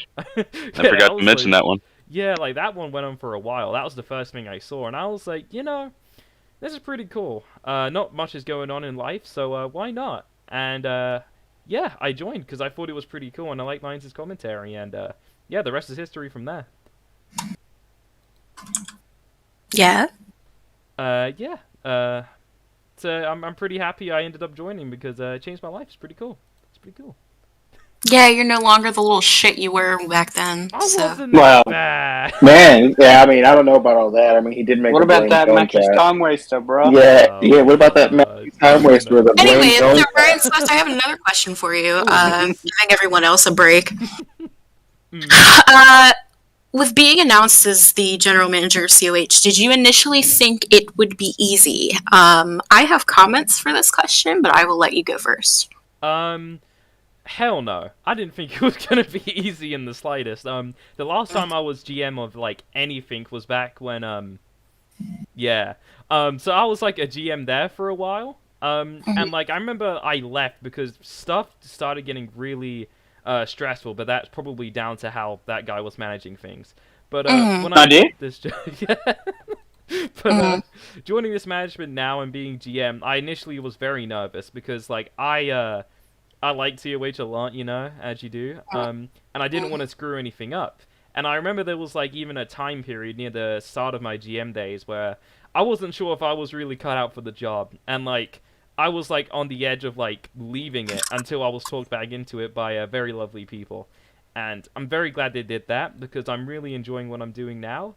And things have become easier, but it's still hard being a general manager, having to, like, keep eyes on the talent, keep storylines going, doing all the stuff for the show. It's generally a very hard job, and still is to this day, but it comes down to me enjoying it, and that's why I'm here. So yes, it was very hard. I'm sure others can attest to this, but from my personal experience, when you first got signed on with the rest of us, you were very overwhelmed. You had all the right ideas, but you didn't know how to execute them, which is a common problem with people in new positions. I think there was a lot of self-doubt, and I think that you didn't really believe in yourself, but with the help of, Tone and Lions, and I'll even go as far as to say myself, as well as the Shady Bunch, you were kind of talked back into it. And as much as they do give you shit, and as much as other people give you shit, it's all because we love you and we care about you, and we expect the best out of you because we know you can do it. So I just wanted to say that. You sell yourself short, and you definitely look at the viewership, and that's the same thing with Tone. You guys look at viewership and you think that's a reflection of the product that you put out, but let's face facts, it's a live show, and not everybody has the time to go back and watch it immediately. There are people like Carmen who go back and watch every single show if they missed it. So, you have to take it with a grain of salt. Don't pay attention to what the live numbers are. Pay attention to the numbers after that. So, and after you guys get hundreds of views. So, I would say you guys are both pretty successful as GMs. High five, Tone. We're doing good. High five! Yeah. Especially considering the fact that I've been here since fucking Land Before Time. Still surprised people like what I do. I have a very good question. I don't know who asked this, but thank you for asking. Do you think everyone should take a break from e-fetting at some point, so you don't get worn out? Tone, let's start with you. So I took a week. The first actual break I took was in September. I took a week off. I had removed the Twitters from my account. I had turned off all notifications. That week was fantastic. I think that if you can take an actual break and not watch and not ingest the content, and like even to the point of staying off of that call Twitter, if you can do that for it to refresh you, do it. I ran for a very long time and did not take breaks when I should have. Lexi remembers this well, getting a little personal. When my grandmother passed, I called her first. And when I went to the meeting, Lions and everyone's like, do you want to take a break And my answer was no. And then when my dad was in the hospital for a month, the question was, do you want to take a break? And I said no. And I should have. And I think that if you are presented with the opportunity to take time off to refresh and kind of get your mentals right, then do it. Mm-hmm. I agree with you. Carter? 100%. I legit take at least I have been since I started. I've taken a month off every year. It's been for the best. Like usually it's after a title reign or something where the competition can like reset itself. Even it's good for myself, but it's also good for the show in that sense. Because having fresh stories gets people more intrigued, I feel. And your mental health is more important than anything else. Yes, it is. And that is a very good point. I think a lot of people take their mental health for granted, but I'll get into that with my answer. Lions, obviously you don't aren't afforded the same opportunity or luxury as the rest of us with taking off. You kind of run 365 with like a couple week break in the middle of the year. But what are your thoughts? Oh man, everybody's different. You have to really check yourself before you even come up with this idea, because there's certain people that don't work as hard as others, and them taking a break is just like any other day. And then there's people who are like Swift, me, Tone, and others that put so much work into it to the point where it could drive us crazy. So yeah, breaks are definitely needed, but I'm one of those type of people who don't like breaks. And usually when I take a break, something really, really bad is happening, or it's just I'm afforded the time because WB2K sucks at the moment. So, with me, when they didn't have servers running properly and stuff like that, I had a break. It was terrible. It did me no favors. It made me more depressed because it's something that I love, and it's something that distracts me from what's going on in my real life. And it's something that saved my life. Back in 2009, I was at a crossroads in my life, and if I kept doing the things I was doing with the wrong type of people, I wouldn't be here today to tell you that we've been here for 9 years. So if it wasn't for this place and it wasn't for Call, because wrestling is a passion, and this is the only place where I can, truly fulfill those dreams, days off doesn't work for me, because every day I take off, the less people become interested into the product that I'm a part of, So I personally hate breaks, but everybody's different. And if you need a break, definitely take one, because I want everybody to still be here at the end of the day. And I think breaks does keep people longer in this community for sure. Swifty, do you have answer? I agree. I think if you genuinely need a break, or you're not having fun anymore, or something's like going on in real life or anything like that, you absolutely should. For me personally, I haven't really taken an actual break pretty much this entire time, other than when I got fired. But no, I haven't really taken an actual break, which is pretty weird. You can hashtag blame Tone for that, right? I do blame Tone. But no, Yes. It's weird because I just enjoy what I do, and like I don't really I'm not really in many other companies. I'm only here in the sim one. I kind of just do what I enjoy. I treat this very much like a hobby. I'm not gonna do something if I don't enjoy it, and I enjoy what I'm doing right now with Core. But yeah, if you need a break in general, I think you should, and I think everybody should be taking a break when they need it. So yeah. I agree with you. I left CAW, and my life has been better off for it. I do not regret leaving, and I think every once in a while, not even every once in a while, I think more people should leave CAW. I have names, but I think more people should definitely take breaks.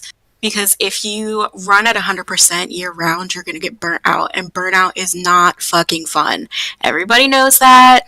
I fucking know that. I'm currently burned out from drawing. I can't do anything, you know, different. But, you know, I try to sketch every day. Like yesterday, I drew Gurr as Megan the Stallion, which is cursed. But it's still something, but I'm taking a break right now from it because if I don't, I'm going to drive myself fucking crazy. So, as with many things in life, I think everyone should take a break every once in a while. Unfortunately, with Lions, he doesn't really have that option. He runs at 100% all year round, and I definitely do get concerned in regards to that because I feel like he's going to burn himself out sooner or later, but he's 9 years strong, and he hasn't burned out yet. So, you know, there we go. I have some piggyback comments on that, if it's okay. Okay. So like I said, I mentioned some personal stuff earlier. I have actively been in therapy for about a month now as well. And I think that besides taking the break, and the therapy was 100% needed out of character, 100%, I think that I am better off now than I was before in terms of kind of how things affect me in call. And I think like breaks 100% are needed if you need to take one. Lexi knows I ran hot for a very long time. There was a point where I was doing call stuff every single day with a different company. Mm-hmm. And it started to wear on me, but I still wanted to do it because I don't like letting people down. I have narrowed that down to one thing, and it's the only place that I've ever truly 100% have given my heart and time to, and it will continue to be this way. I don't know how much longer I'll do call stuff. I say that a lot, but it's something where I've genuinely thought about what's next post 22, and I think that I've been doing this for almost 11 years. I was still in high school when I started, and to know that I have been able to continue to do this for as long as I have and it not be boring and it still be fun is something that I'll always be grateful for. But you know, we'll see what happens in the next few years or so. But breaks, I feel, are needed. I think natural progressions of things, like if if people need to retire or leave call, that's also fair. Or people just need to leave for a few months. I think sometimes a lot of people don't really put stock into maybe just leaving the company that they're in for a couple months. Mm-hmm. There was a time where I left COH for like 3 months. I was still actively in management. Don't know how that fucking happened still, but I was. And I would actively still watch the shows, but I left. I just wasn't a part of the show.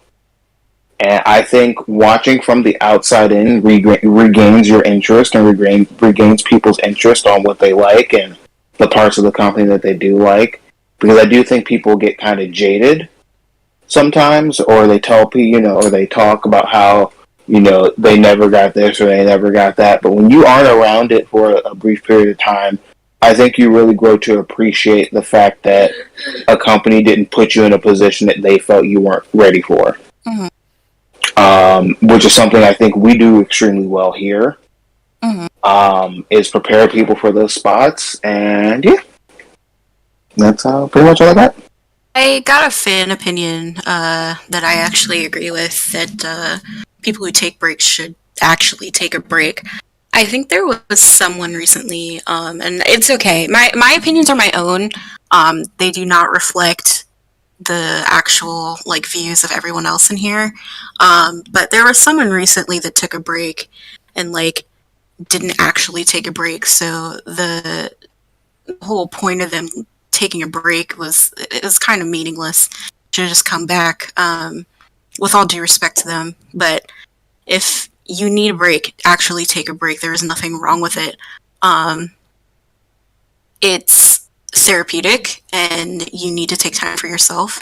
And I think there's such an addiction with CAW where you need that instant gratification. You look forward to it like every day. You look forward to the drama that's on the timeline. Because I was that person for a while. Like, I would get on the timeline and I'd just get into shit because I'm bored.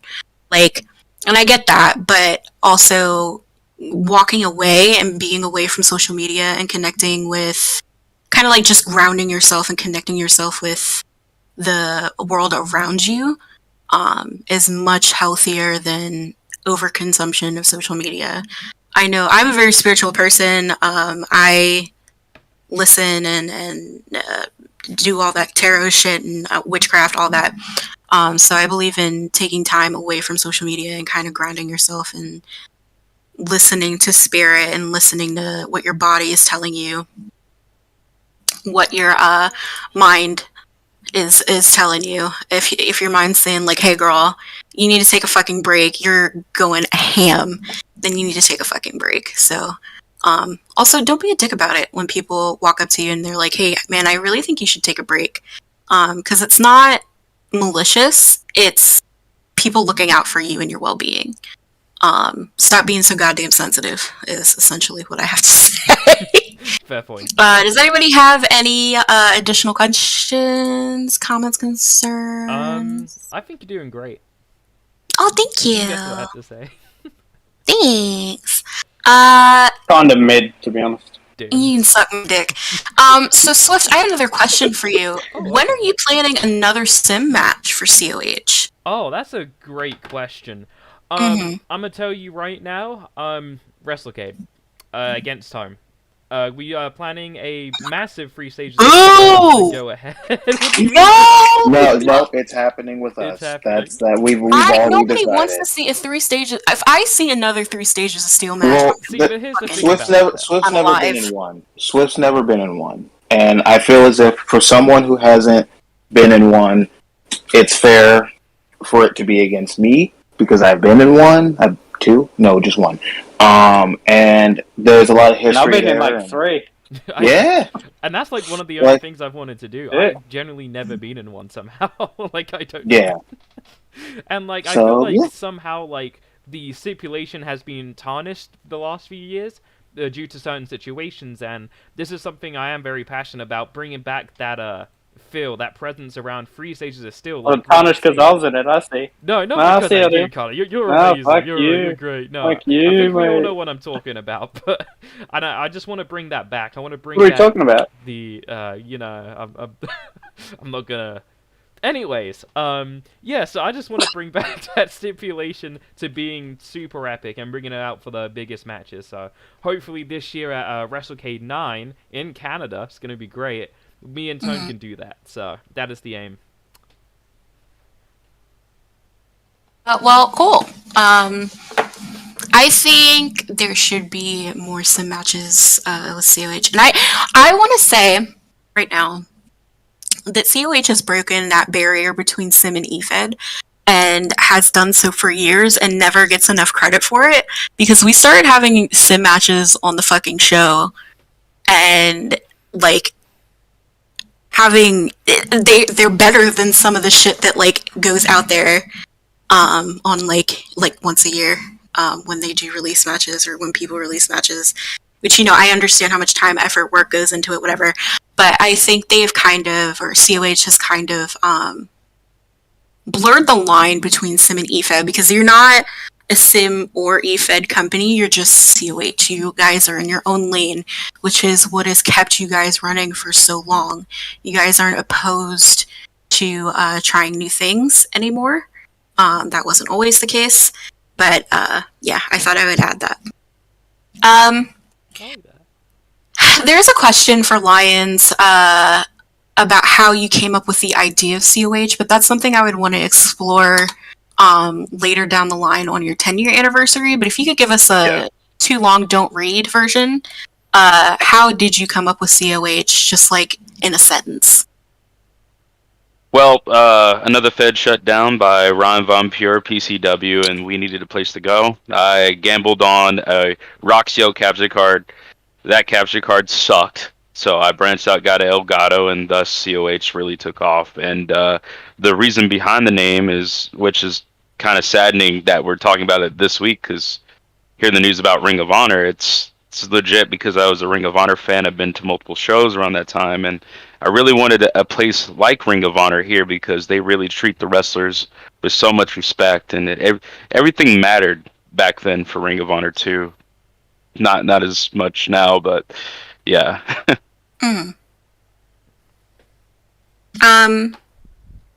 Dope. And I would like to say I came up with Uprising along with Breon Johnson, goddammit. Why didn't anybody ask about Uprising and what we're doing and how we came up with the name? Me and Breon were sitting down one day and we said we need to come up with a new name for this women's division. We're going to name it Uprising. And thus Uprising was born, and we've been doing poppin' things ever since, or they've been doing poppin' things ever since. Shout out to the Uprising girls. Woo. So next question. And we're closing in on the final one. Hang on. 1, 2, 3, 4, 5, 6, 7, 8 questions. This has been asked. So I'm just going to cut this out. This has also been asked. Also, we have something I will say now. Me and Swift have something special to announce at the end of the episode. Stick by. Yeah. Please stay. Stick by. Is it like? Nope. We will say it at the end. Is it gonna make me cry? No, it's not gonna make you cry. You'll just be like, because you're not a pussy, right? So. Yeah. Oh no, I am. I'm very emotional, and you people know this. Oh, you won't be emotional. I think you'll like it though. What do you mean by that? So every brand has main eventers, mid-carders, and lower-card talents. Who would you say is a main eventer for Uprising? Carmen? Yeah, I agree. Tora Troy? Tora Troy? Yeah, I love Tora. I mean, obviously Iris, since she's champion right now. Iris and Amber Reed. Now, and she focus on her studies. But that's just my opinion. That's just me being an old auntie. I think Iris is talented and a hell of a creator. I think she should take a break. That's fair. Yeah, I mean, I know she's doing a lot of studies right now, whatever, for us. Well, that's what I'm saying. Her schooling comes first, and she's so fucking smart. That little girl, I've played Among Us with her a couple of times. She always outsmarts me, which isn't hard, because I am pretty dumb. But she always makes me feel like a big-ass idiot. Like, she is smart. That is a future doctor right there. Continue, though.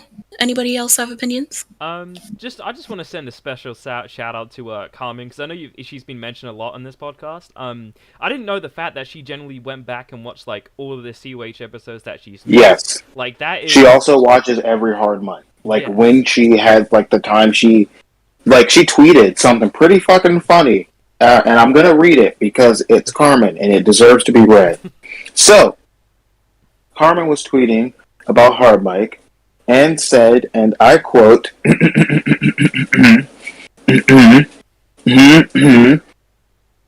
real instigator on Hard Mic isn't Brooks, it's Lyons, but that's another that's a convo for another day." I mean, I agree. I love Carmen. He's right. She makes me laugh out loud, and that's very hard to do because I read a lot of tweets and I'm just like, aha, internally. But she makes me laugh like a motherfucker. Like, hold on, let me find the fucking DM she sent me earlier. She messaged me and saw that the podcast was coming on and I was hosting it, and she said, "You ain't tell me you were hosting this, now I have to tune in." And I said, "It was last minute, you know they can't get views without the queen." And she said, "A Hall of Fame induction coming soon, methinks." It was just shit like that I love small banter with talent and with people like that. So I enjoy Carmen's company, and yes, Carmen. Carmen. I wonder if Carmen listens to your podcast from the past. Oh man, my podcast from the past when with Becca. Yes. Yeah, those were Chat? great. Those were great. Yeah. The end of the Chat chat. no longer The T and the exists, chat. although I will say we had over 1 million views on one of our episodes. Oh, I know The what episode hell? that was. Oh. Titled "Thank You Next," Yep. and it was definitely a podcast. Becca and I have had talks of having the podcast or doing a reunion on the podcast because her viewers really want to hear us do something again, and I'm always down to talk to my best friend. So Aw. maybe one day the tea in the chat will come back, and we can have Daniel Lyons on at spur of the moment. Oh, He's my. not gonna tell me either. Like last time. I Like, pulled it's Lyons like- into a fucking party, and I was like, "Hey, you're on stream," and he was like, "Oh, okay," and I was just like, "Hey, man, how are you?" So, who do you think had the potential? This is very controversial. Who do you think had the potential to be a top star but didn't quite make it to that level? Oh, I got one. That one's immediate, and I don't even have to think about this one. So I have two names: Mhm. Connor Smoke. Connor Smoke for sure. And AJ Storm. Had the work just been put in, had they just applied themselves the way they need to apply themselves, Mhm. the world could have been theirs. Yeah, That's my answer. I think that fucking I was gonna say something. Y'all go ahead. Well, my answer would actually be it would be Ross Davis Jr. I feel as if he didn't end up doing what he did when he left, and he was actually still here putting in the time and effort, I genuinely feel like he would have been world champion. And I feel like if he was still here, he'd be top of the company right now. Carter? Yep. Mm-hmm. I agree. That's a good Nah, one. I agree with Swift. I think Ross, because Ross Loki was the person who told me about COH and on about, Mm-hmm. and yeah, it just kind of sucks the way things went. You know? I don't Can I think be like Yeah. cocky for a second Uh-oh. and conceited? I When think else I do you had. ask for that? What? Fuck you. I think I had the potential to be a top star, but I didn't quite make it to that level. And this is probably me just selling myself short. But I had a conversation with someone recently where I was like, I was not good on the mic. I was terrible at promos. I was just charismatic, kind of. And I knew who to talk to and what to say to certain people. I was not good unless I had a mouthpiece. And had I been just like the tiniest bit better, I think my run would have been interesting. I noticed a lot with my eFed career that I didn't have many people cheering me on, mostly because I played a heel for the majority of it, but I also had a reputation of being a bitch. So, No. No, no, I'm not accepting that. I understand that that's how you feel, but I'm not accepting that. that's fair. Because I mean, you- I you said more this is than being down on myself, but I feel as though I could have done better from a creative standpoint. I also think that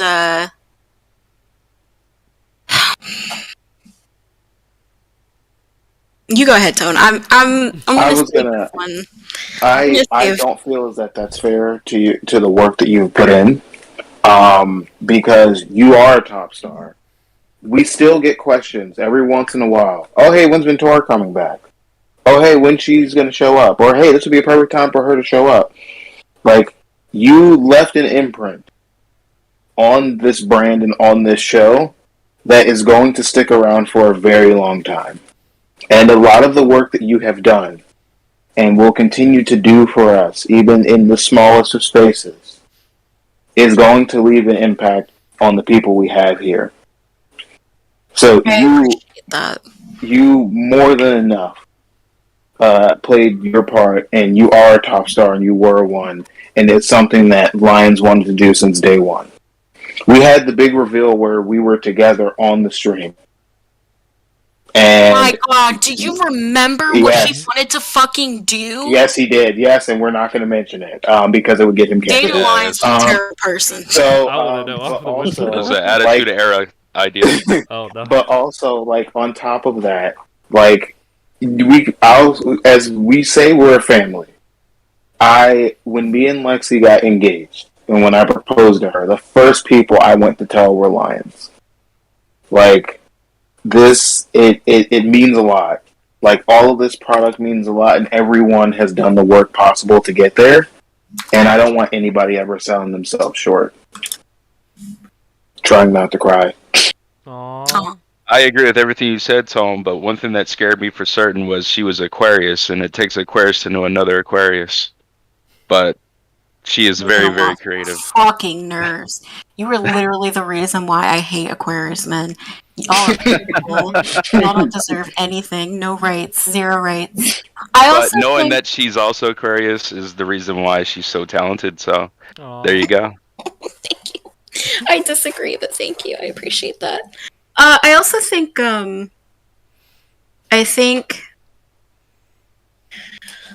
Back Sanchez had the tools to be a top star.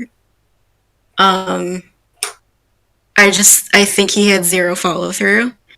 And when it came to the ideas that he had, if he would have just had better ones, I think he would have been bigger. But he didn't. And alas, he is where he is. So, Swift? Yeah, I don't know what to say. No, because I know you were a little iffy on like, kind of saying things like about people because I know you want to be nice, but like we're open and honest here. I think that's the point of this podcast. I think it's what people want to hear. I'll be honest about this then. Yeah, so if we're talking about Zach here, first and foremost, Zach, I love ya. You're a very good guy, very good friend to me. You know, shout out to you. But I feel like also, I feel like you might have dropped the ball a little bit when it came to COH and Honor Bound. And I'm gonna say that whole feud with Jordan Shadows going into the Summer Series, I don't think it was terrible. I think it was very interesting, and I feel like you did have the people's attention, and I feel like what happened at Summer Series with the 3 Stages of Steel match, I absolutely believe you did work hard on the match, but the match did not deliver on the scale it should have for the build you had for it. And it does make me very upset, because I know you are very talented deep down inside, and I knew you could have done better than that, which makes me a bit more upset about it. And Zach, again, I love you. The match wasn't up to par, and I feel like from then, your confidence might have, like, scaled down a little bit. I feel like you might have been down on yourself for a very long time. And then moving to Honor Bound, I mean, you were the national champion for a while. You had a pretty good run with that. But I feel like you did really settle yourself short, and you might have thought that people were against you when nobody was against you. We all like you, Zach, and I feel like you might get the wrong idea from some of us. I enjoyed having you here. All these guys enjoyed having you here, and I feel like if you I think you should speak for yourself in regards to that. Well, I enjoyed you having here. I feel like you do have a lot of talent, and I feel like you can still be a top guy. I just think you need to stop selling yourself short. And I think you should take some advice from some people. Again, love ya. I think that Zach takes things to heart and is very sensitive to the opinions of those around him, which hinders his talent, which hinders what he's trying to do, which hinders everything. I think that Zach versus Shadows was one of the most iconic matches, not because of the quality of it. Well, actually, yes, it is because of the quality of it. But because it was so meme-worthy. And afterwards, when, asked about that match, because we didn't want to hurt his feelings and because he doesn't know how to take constructive criticism, we just did not answer at all. So I feel like if Zach is going to continue to be a part of this community, and I mean, even in life in general, you're going to have to get used to people having opinions about you, and you need to learn how to take it and be constructive. If people are being a dick, take it, brush it off, and move on. But don't bitch and cry and complain on Twitter or, try to fool everybody with false positivity and act like you're better than because you don't feed into the bullshit drama, whatever, or you stay out of things when people are clearly problematic, and not in a good way. I will definitely say that. I think that I have my own opinions on Zach, and I've met Zach a couple of times. I am friendly with him. I have my own opinions that, I'm clearly voicing right now. And I don't mean to shit on him. I don't want him to get upset. But these are just, again, my opinions. They're a reflection of how I feel. And, you take what you take, and you don't take what you want. I don't care.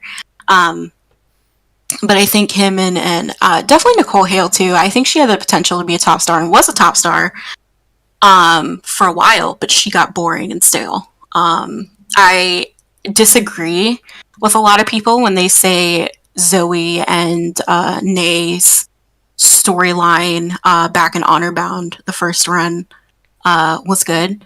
I thought it was shit. And I thought it was disrespectful and to those who have actually suffered from bad times, because I have to be careful of YouTube's terms of service. It was just very disrespectful to even pretend to have that kind of thing go on, even with a fictional character. So I've always held that kind of grudge, especially being someone who lived through trauma like that with my own parents. I thought that it was a shitty match, and I don't think they lived up to that potential. I think it was a one-hit wonder, and although Nicole Hale and I put on some pretty good matches, I just think that we didn't play well with each other deep down. And I feel like if I could have my COH moments all over again, I would definitely have them with someone else like Tora Troy. Or oh my god, can you imagine Tora Troy? I would have them with a couple other people, but not the people that I did have it with. I liked Zoe too for what she was, here for, and I think she would have been a top star too if she had stayed, but she didn't, and I think that's best for her. She didn't need to be in CAW. Her life calling is somewhere else, and I know that's your friend Swift, but her life calling was somewhere else. She shouldn't have been in CAW. It's totally fine. It's totally fine. There are just some people that shouldn't be here because it brings out the worst in them, and that's not fair to them. So I'm happy she left and got better for herself. I don't think I have anybody else. I think Jada Storm could have been a top star. I know we don't talk about her, but I think Jada Storm could have been a top star had she not been a bitch. And just been blatantly awful to everyone. And that's another person that takes CAW way too seriously. When it is just two people in a video game with some guy watching it and commentating over it. It is not that serious. It is not life or death. And if you're going to be a part of the community, you need to understand that losses are going to happen. Wins are going to happen. There are going to be highs. There are going to be lows. But what you don't do is take it out on the people that you're trying to work with. So that is my rant. I'm sorry. That's okay. I'm going to go on a big rant. That's fine. It's honest. Yeah, I also they wanted to apologize hear- if your kids watch the show and react to our show in a negative light. I think me and Tone, we once wanted this place to be available for all ages to watch, but sometimes you just can't pull it off in this day and age. But no, sometimes you gotta teach your kid to look in a kata-hajime on another school child, I guess. think that okay, so to be transparent, there was an issue that was brought up where somebody's child was watching COH, and they said that the person said that they could no longer watch COH around their child, which is why they weren't promoting that much, because their child watched it and picked up some violent tendencies. I don't think that has so much to do with our product as a whole or you guys' product as a whole. I think that has a lot to do with parenting.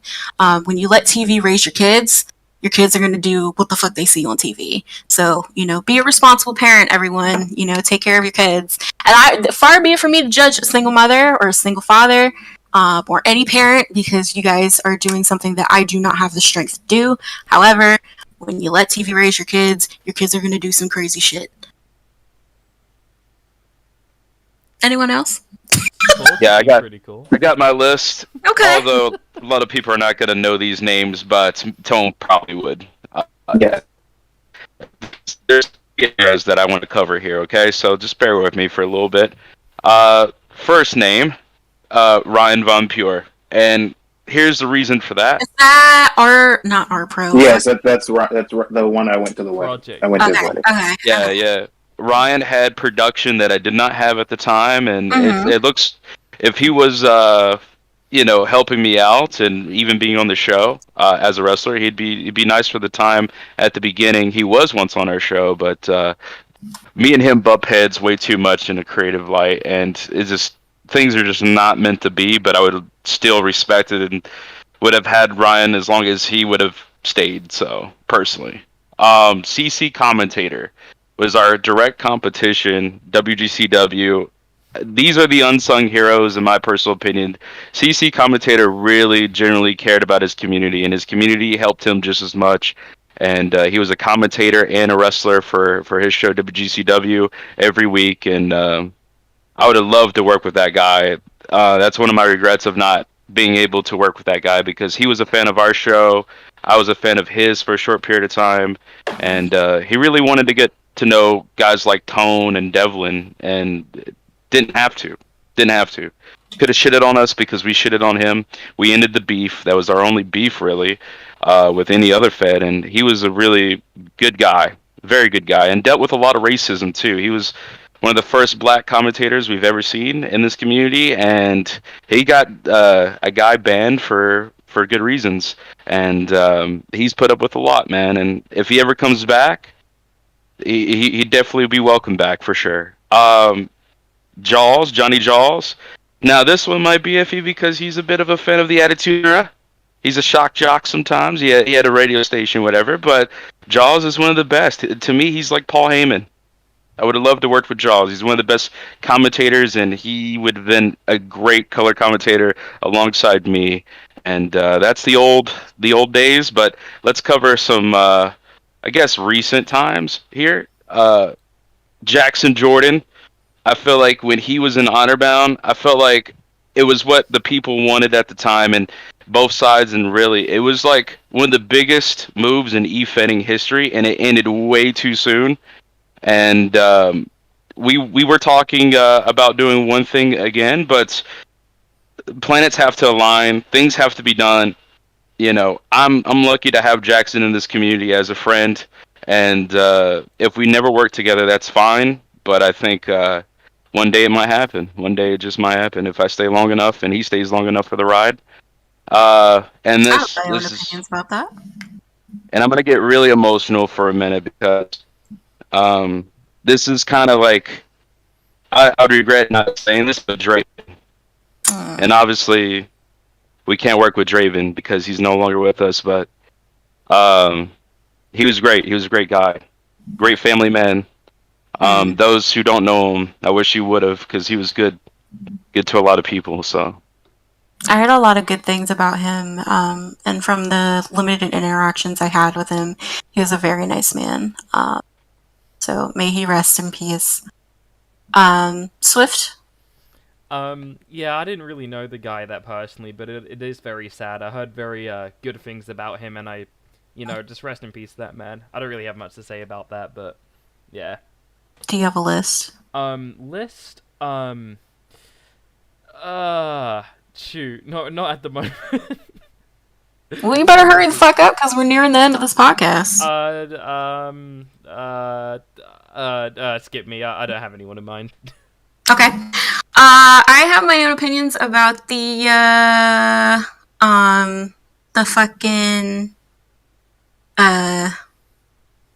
list of people you, were talking about, Jackson in particular. I think Jackson, let a lot of people, in his ear. I think he's a very trusting person, and I think he's a very positive person. But because he listens to certain people and not like the whole story, the whole truth, it kind of fucked him over in the long run, and it's going to continue to do so. I feel like if he wants positivity for the community, he needs to accept that there is negativity in the community and that not all negativity is necessarily a bad thing. It's just a realistic thing. You can't just like force everything out that you don't deem to be appropriate. Or you can, you can do whatever you want with your own platform, but I feel like in order to actually like get the right community behind you, you need to accept the good with the bad. So I think that's one of his biggest weaknesses. That on top of, politics and again, letting people talk in his ear. I think he definitely did some things that he should not have done. So I wish him the best of luck there because I do admire his content and the quality of his content. I definitely think Matsuda exceeds, even his content and his production value. But, he's still good nonetheless.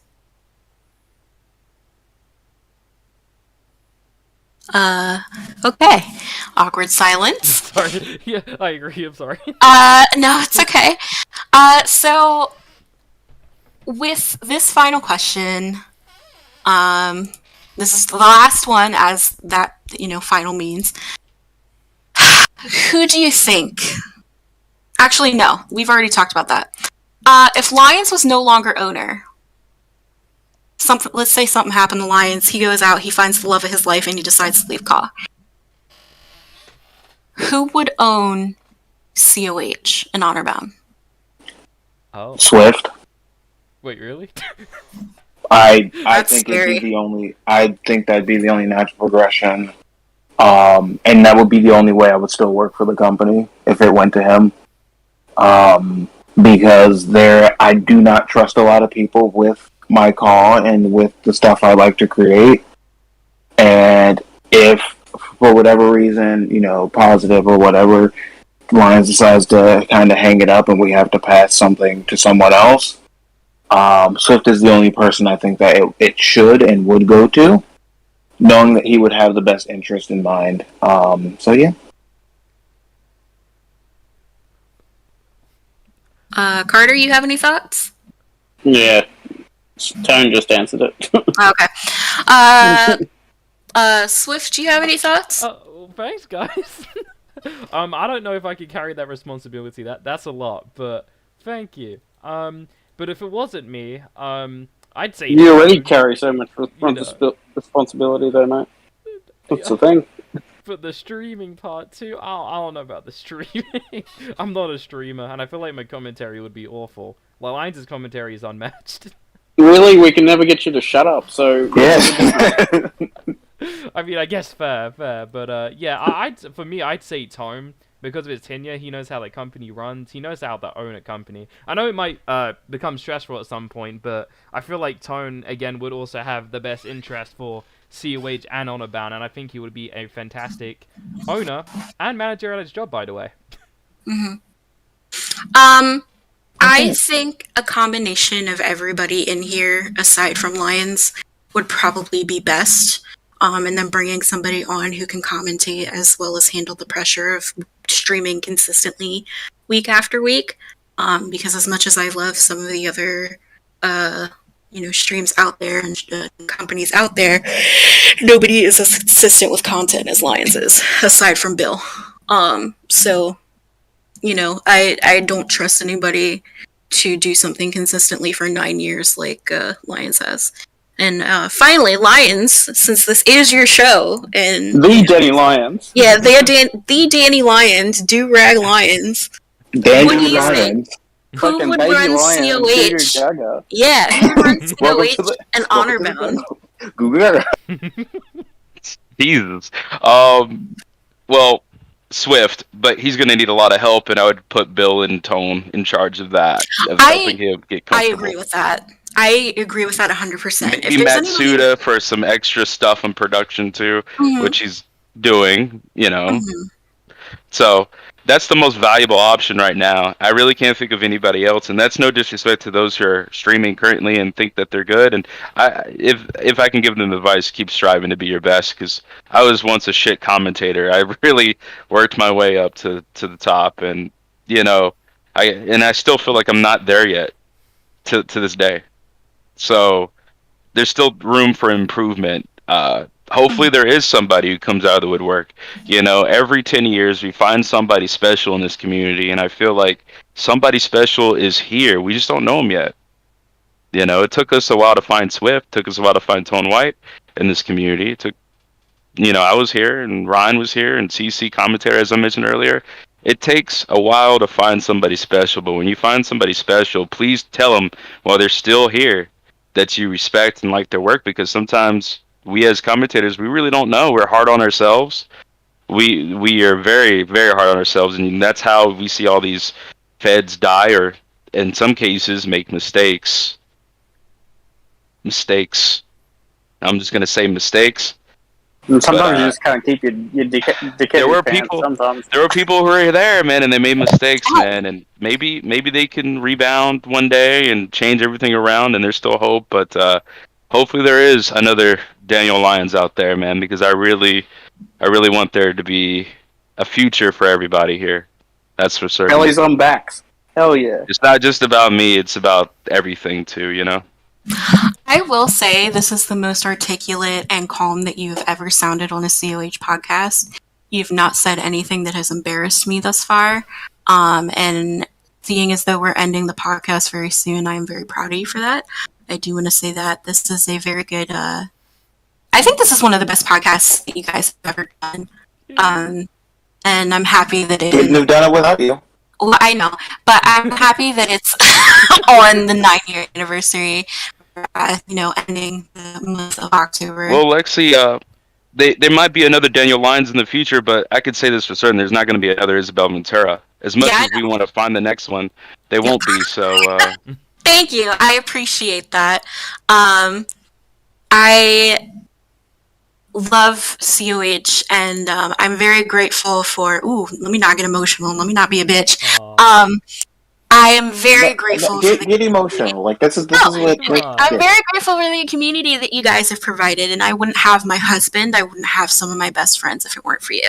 So I am very thankful for you and continuing to go strong for 9 years. And even though we do argue like cats and dogs, I still really do care about you, and I love you like a brother. My fucking nerves. I will add that. You know that. I've said it like 8 times. And I think this podcast again is one of the best that you guys have ever done. We were all honest. We were all expressing our opinions. And this is what people want. Like when they want us to do these things, they want us to be open and honest. We were all very respectful of everyone. We mentioned even the people that we don't like. Zach and the people that I don't like. I've been very respectful, and others have been very honest and open. It's not coming from a place of malice. Everything is coming from a place of constructive criticism.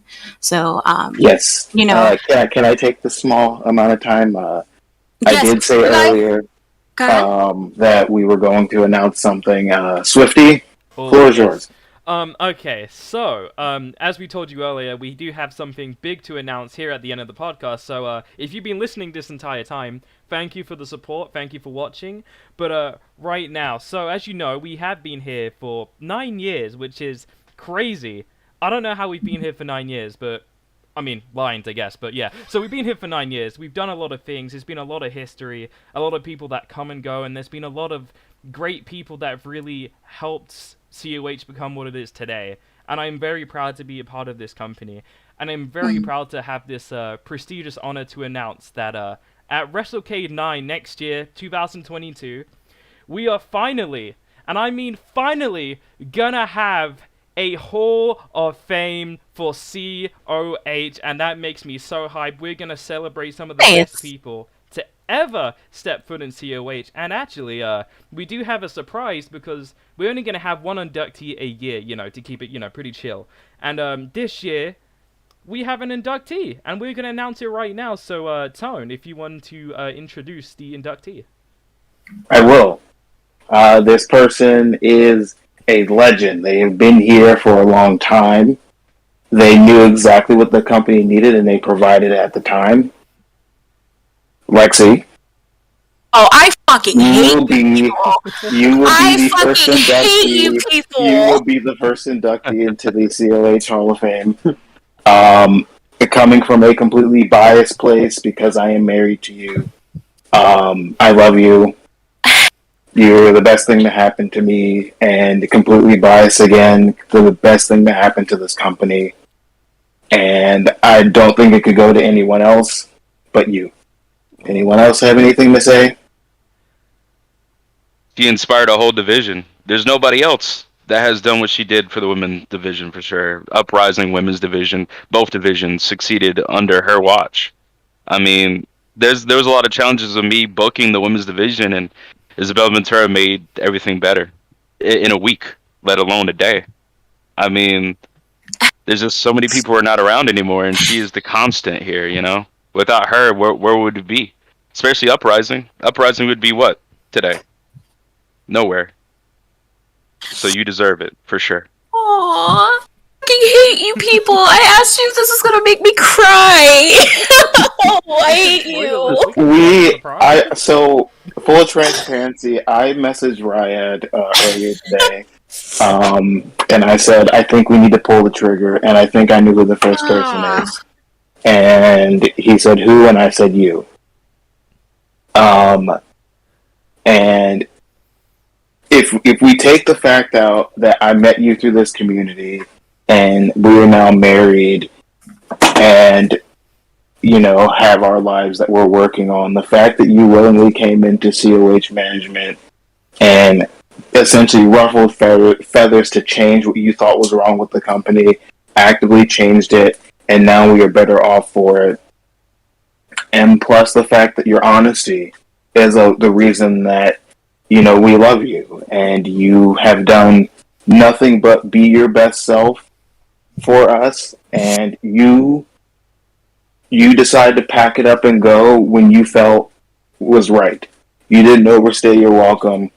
You did what you wanted to do, and then you said, hey, I'm good. Anton, the craziest part? Like, even with Lexi, leaving the community, she's still here. She made our Discord, our entire server, for free. Yes. Like, there's a lot that people don't know that she has done for us, and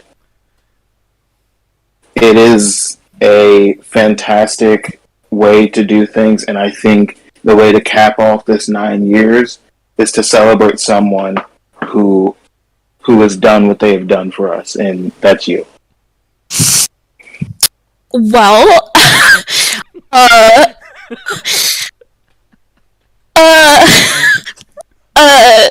thanks. I don't. In the 4 years I've been a part of COH, I very rarely have gotten a thank you or, any appreciation or, recognize or acknowledgement for the hard work that I've put in, and I've done a lot. As you guys said, I am a COH Discord admin, and I run the Discord and organize community events and help Lions do community outreach shit. So I'm honored to have something, such an honor. I don't even know what to say. I didn't expect it. I thought you guys were going to announce a match. I didn't know where you were going until you guys mentioned WrestleCade and Hall of Fame. I think the spot should go to Bill Dern. But I am appreciative nonetheless. So thank you all, and I love you guys, and that's all I really have to say, because I'm crying, and seeing people in the chat, even though it's 3 people, just saying, congratulations, that means a lot to me. So thank you. Do I get to have somebody induct me? Yeah, you can choose. Yeah, it's your choice. Can it be more than one person? Yeah. Yeah. Honestly, why not? Yeah. Huh? Yeah. Yes. Okay. I'm just saying this right now. If it ain't Bill Dern, I will fucking burn this house to the ground. Oh my god, his speech. Oh. Bill Dern and fucking Breon Johnson, even though I know he ruffles feathers, but I'm grateful for him, and I wouldn't be the person I am after without him and everyone else that I have met. So thank you so much. I appreciate the honor.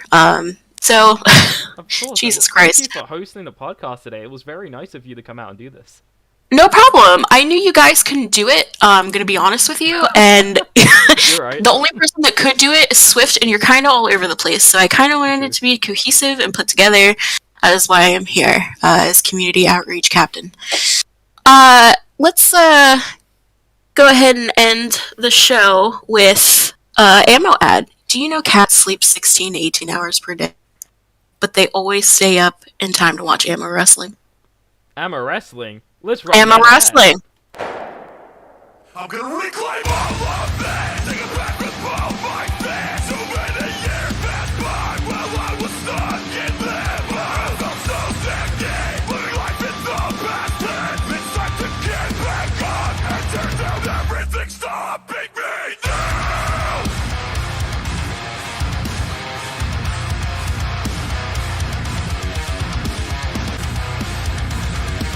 I put up all these walls, no further I could fall. Can I destroy the town and still come out on top of it all? No more what could have been. We're in the war within. What a beautiful ad by a beautiful man. Man, I love ammo wrestling. How about you guys?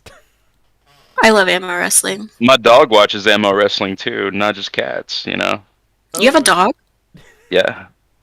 Why do big life events happen for you and you don't tell us until it randomly You comes know what's up funny? in conversation? My dog's name is Bella too. Aww. Why? I've had Bella before I even known you or whatever.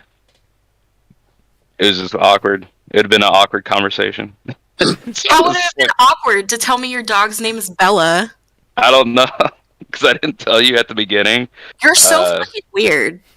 I am very much so, yeah. I know. Okay. Well, guys, do you have anything else to plug? Any events coming up, personal projects, I etc.? am so glad you said that. So, I'll go first, actually. yes, I'm go. going to take your time. So I was going to do Trouble in Brazil on my own thing, but due to some people just kind of ghosting me, which, fair, yes, we will make it exclusively a COH YouTube thing. So expect to see that within the next few weeks. If not next few weeks, then sometime next month. Oh, interesting. You want to plug some Honor Bound for this week too?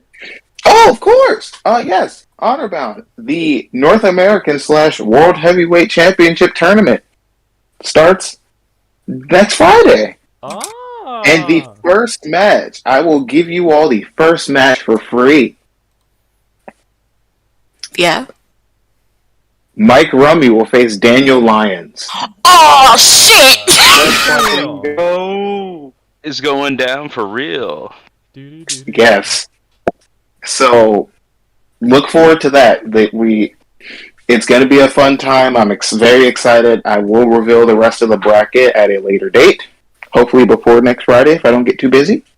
And yeah, so Honor Bound. Also, COH. Speaking of COH, Swift, take it away. Oh, of course, thank you, you very kind man. So, of course, this Thursday night we will see the massive main event, 4-on-4, all of Team Perk Angle taking on the Warbeards and Beer Milk. How are they gonna coexist? I have no idea. But also, after COH, next Saturday night, we're gonna be having COH Endgame featuring a boxing match between Eddie and Corvo. The COH World Heavyweight Championship is on the line. Bill Dunn, Jordan Brooks, gonna be match of the year, calling it right now, and a chamber match featuring this beautiful man right here, Tone White, winner. Oh, hi, it's me. I'm beautiful. Fight for the world championship right afterwards. Do you have something you want to share the people, or are we going to save that for Thursday? I would love to. Oh wait, are you talking about the thing I made? Mm-hmm. Oh, I don't actually have it on me right now, so I can't show it. But, oh wow, man, wait. Bad at production. Well, I wasn't prepared. Okay, I was good at altitude. Okay. Yeah. So the women's IC championship in a chamber. That's gonna be awesome. A lot of great things happening, and yeah, check out Endgame next Saturday, On Abound this Friday, COH this Thursday, and watch Lexi's Twitch. It's pretty cool when she streams.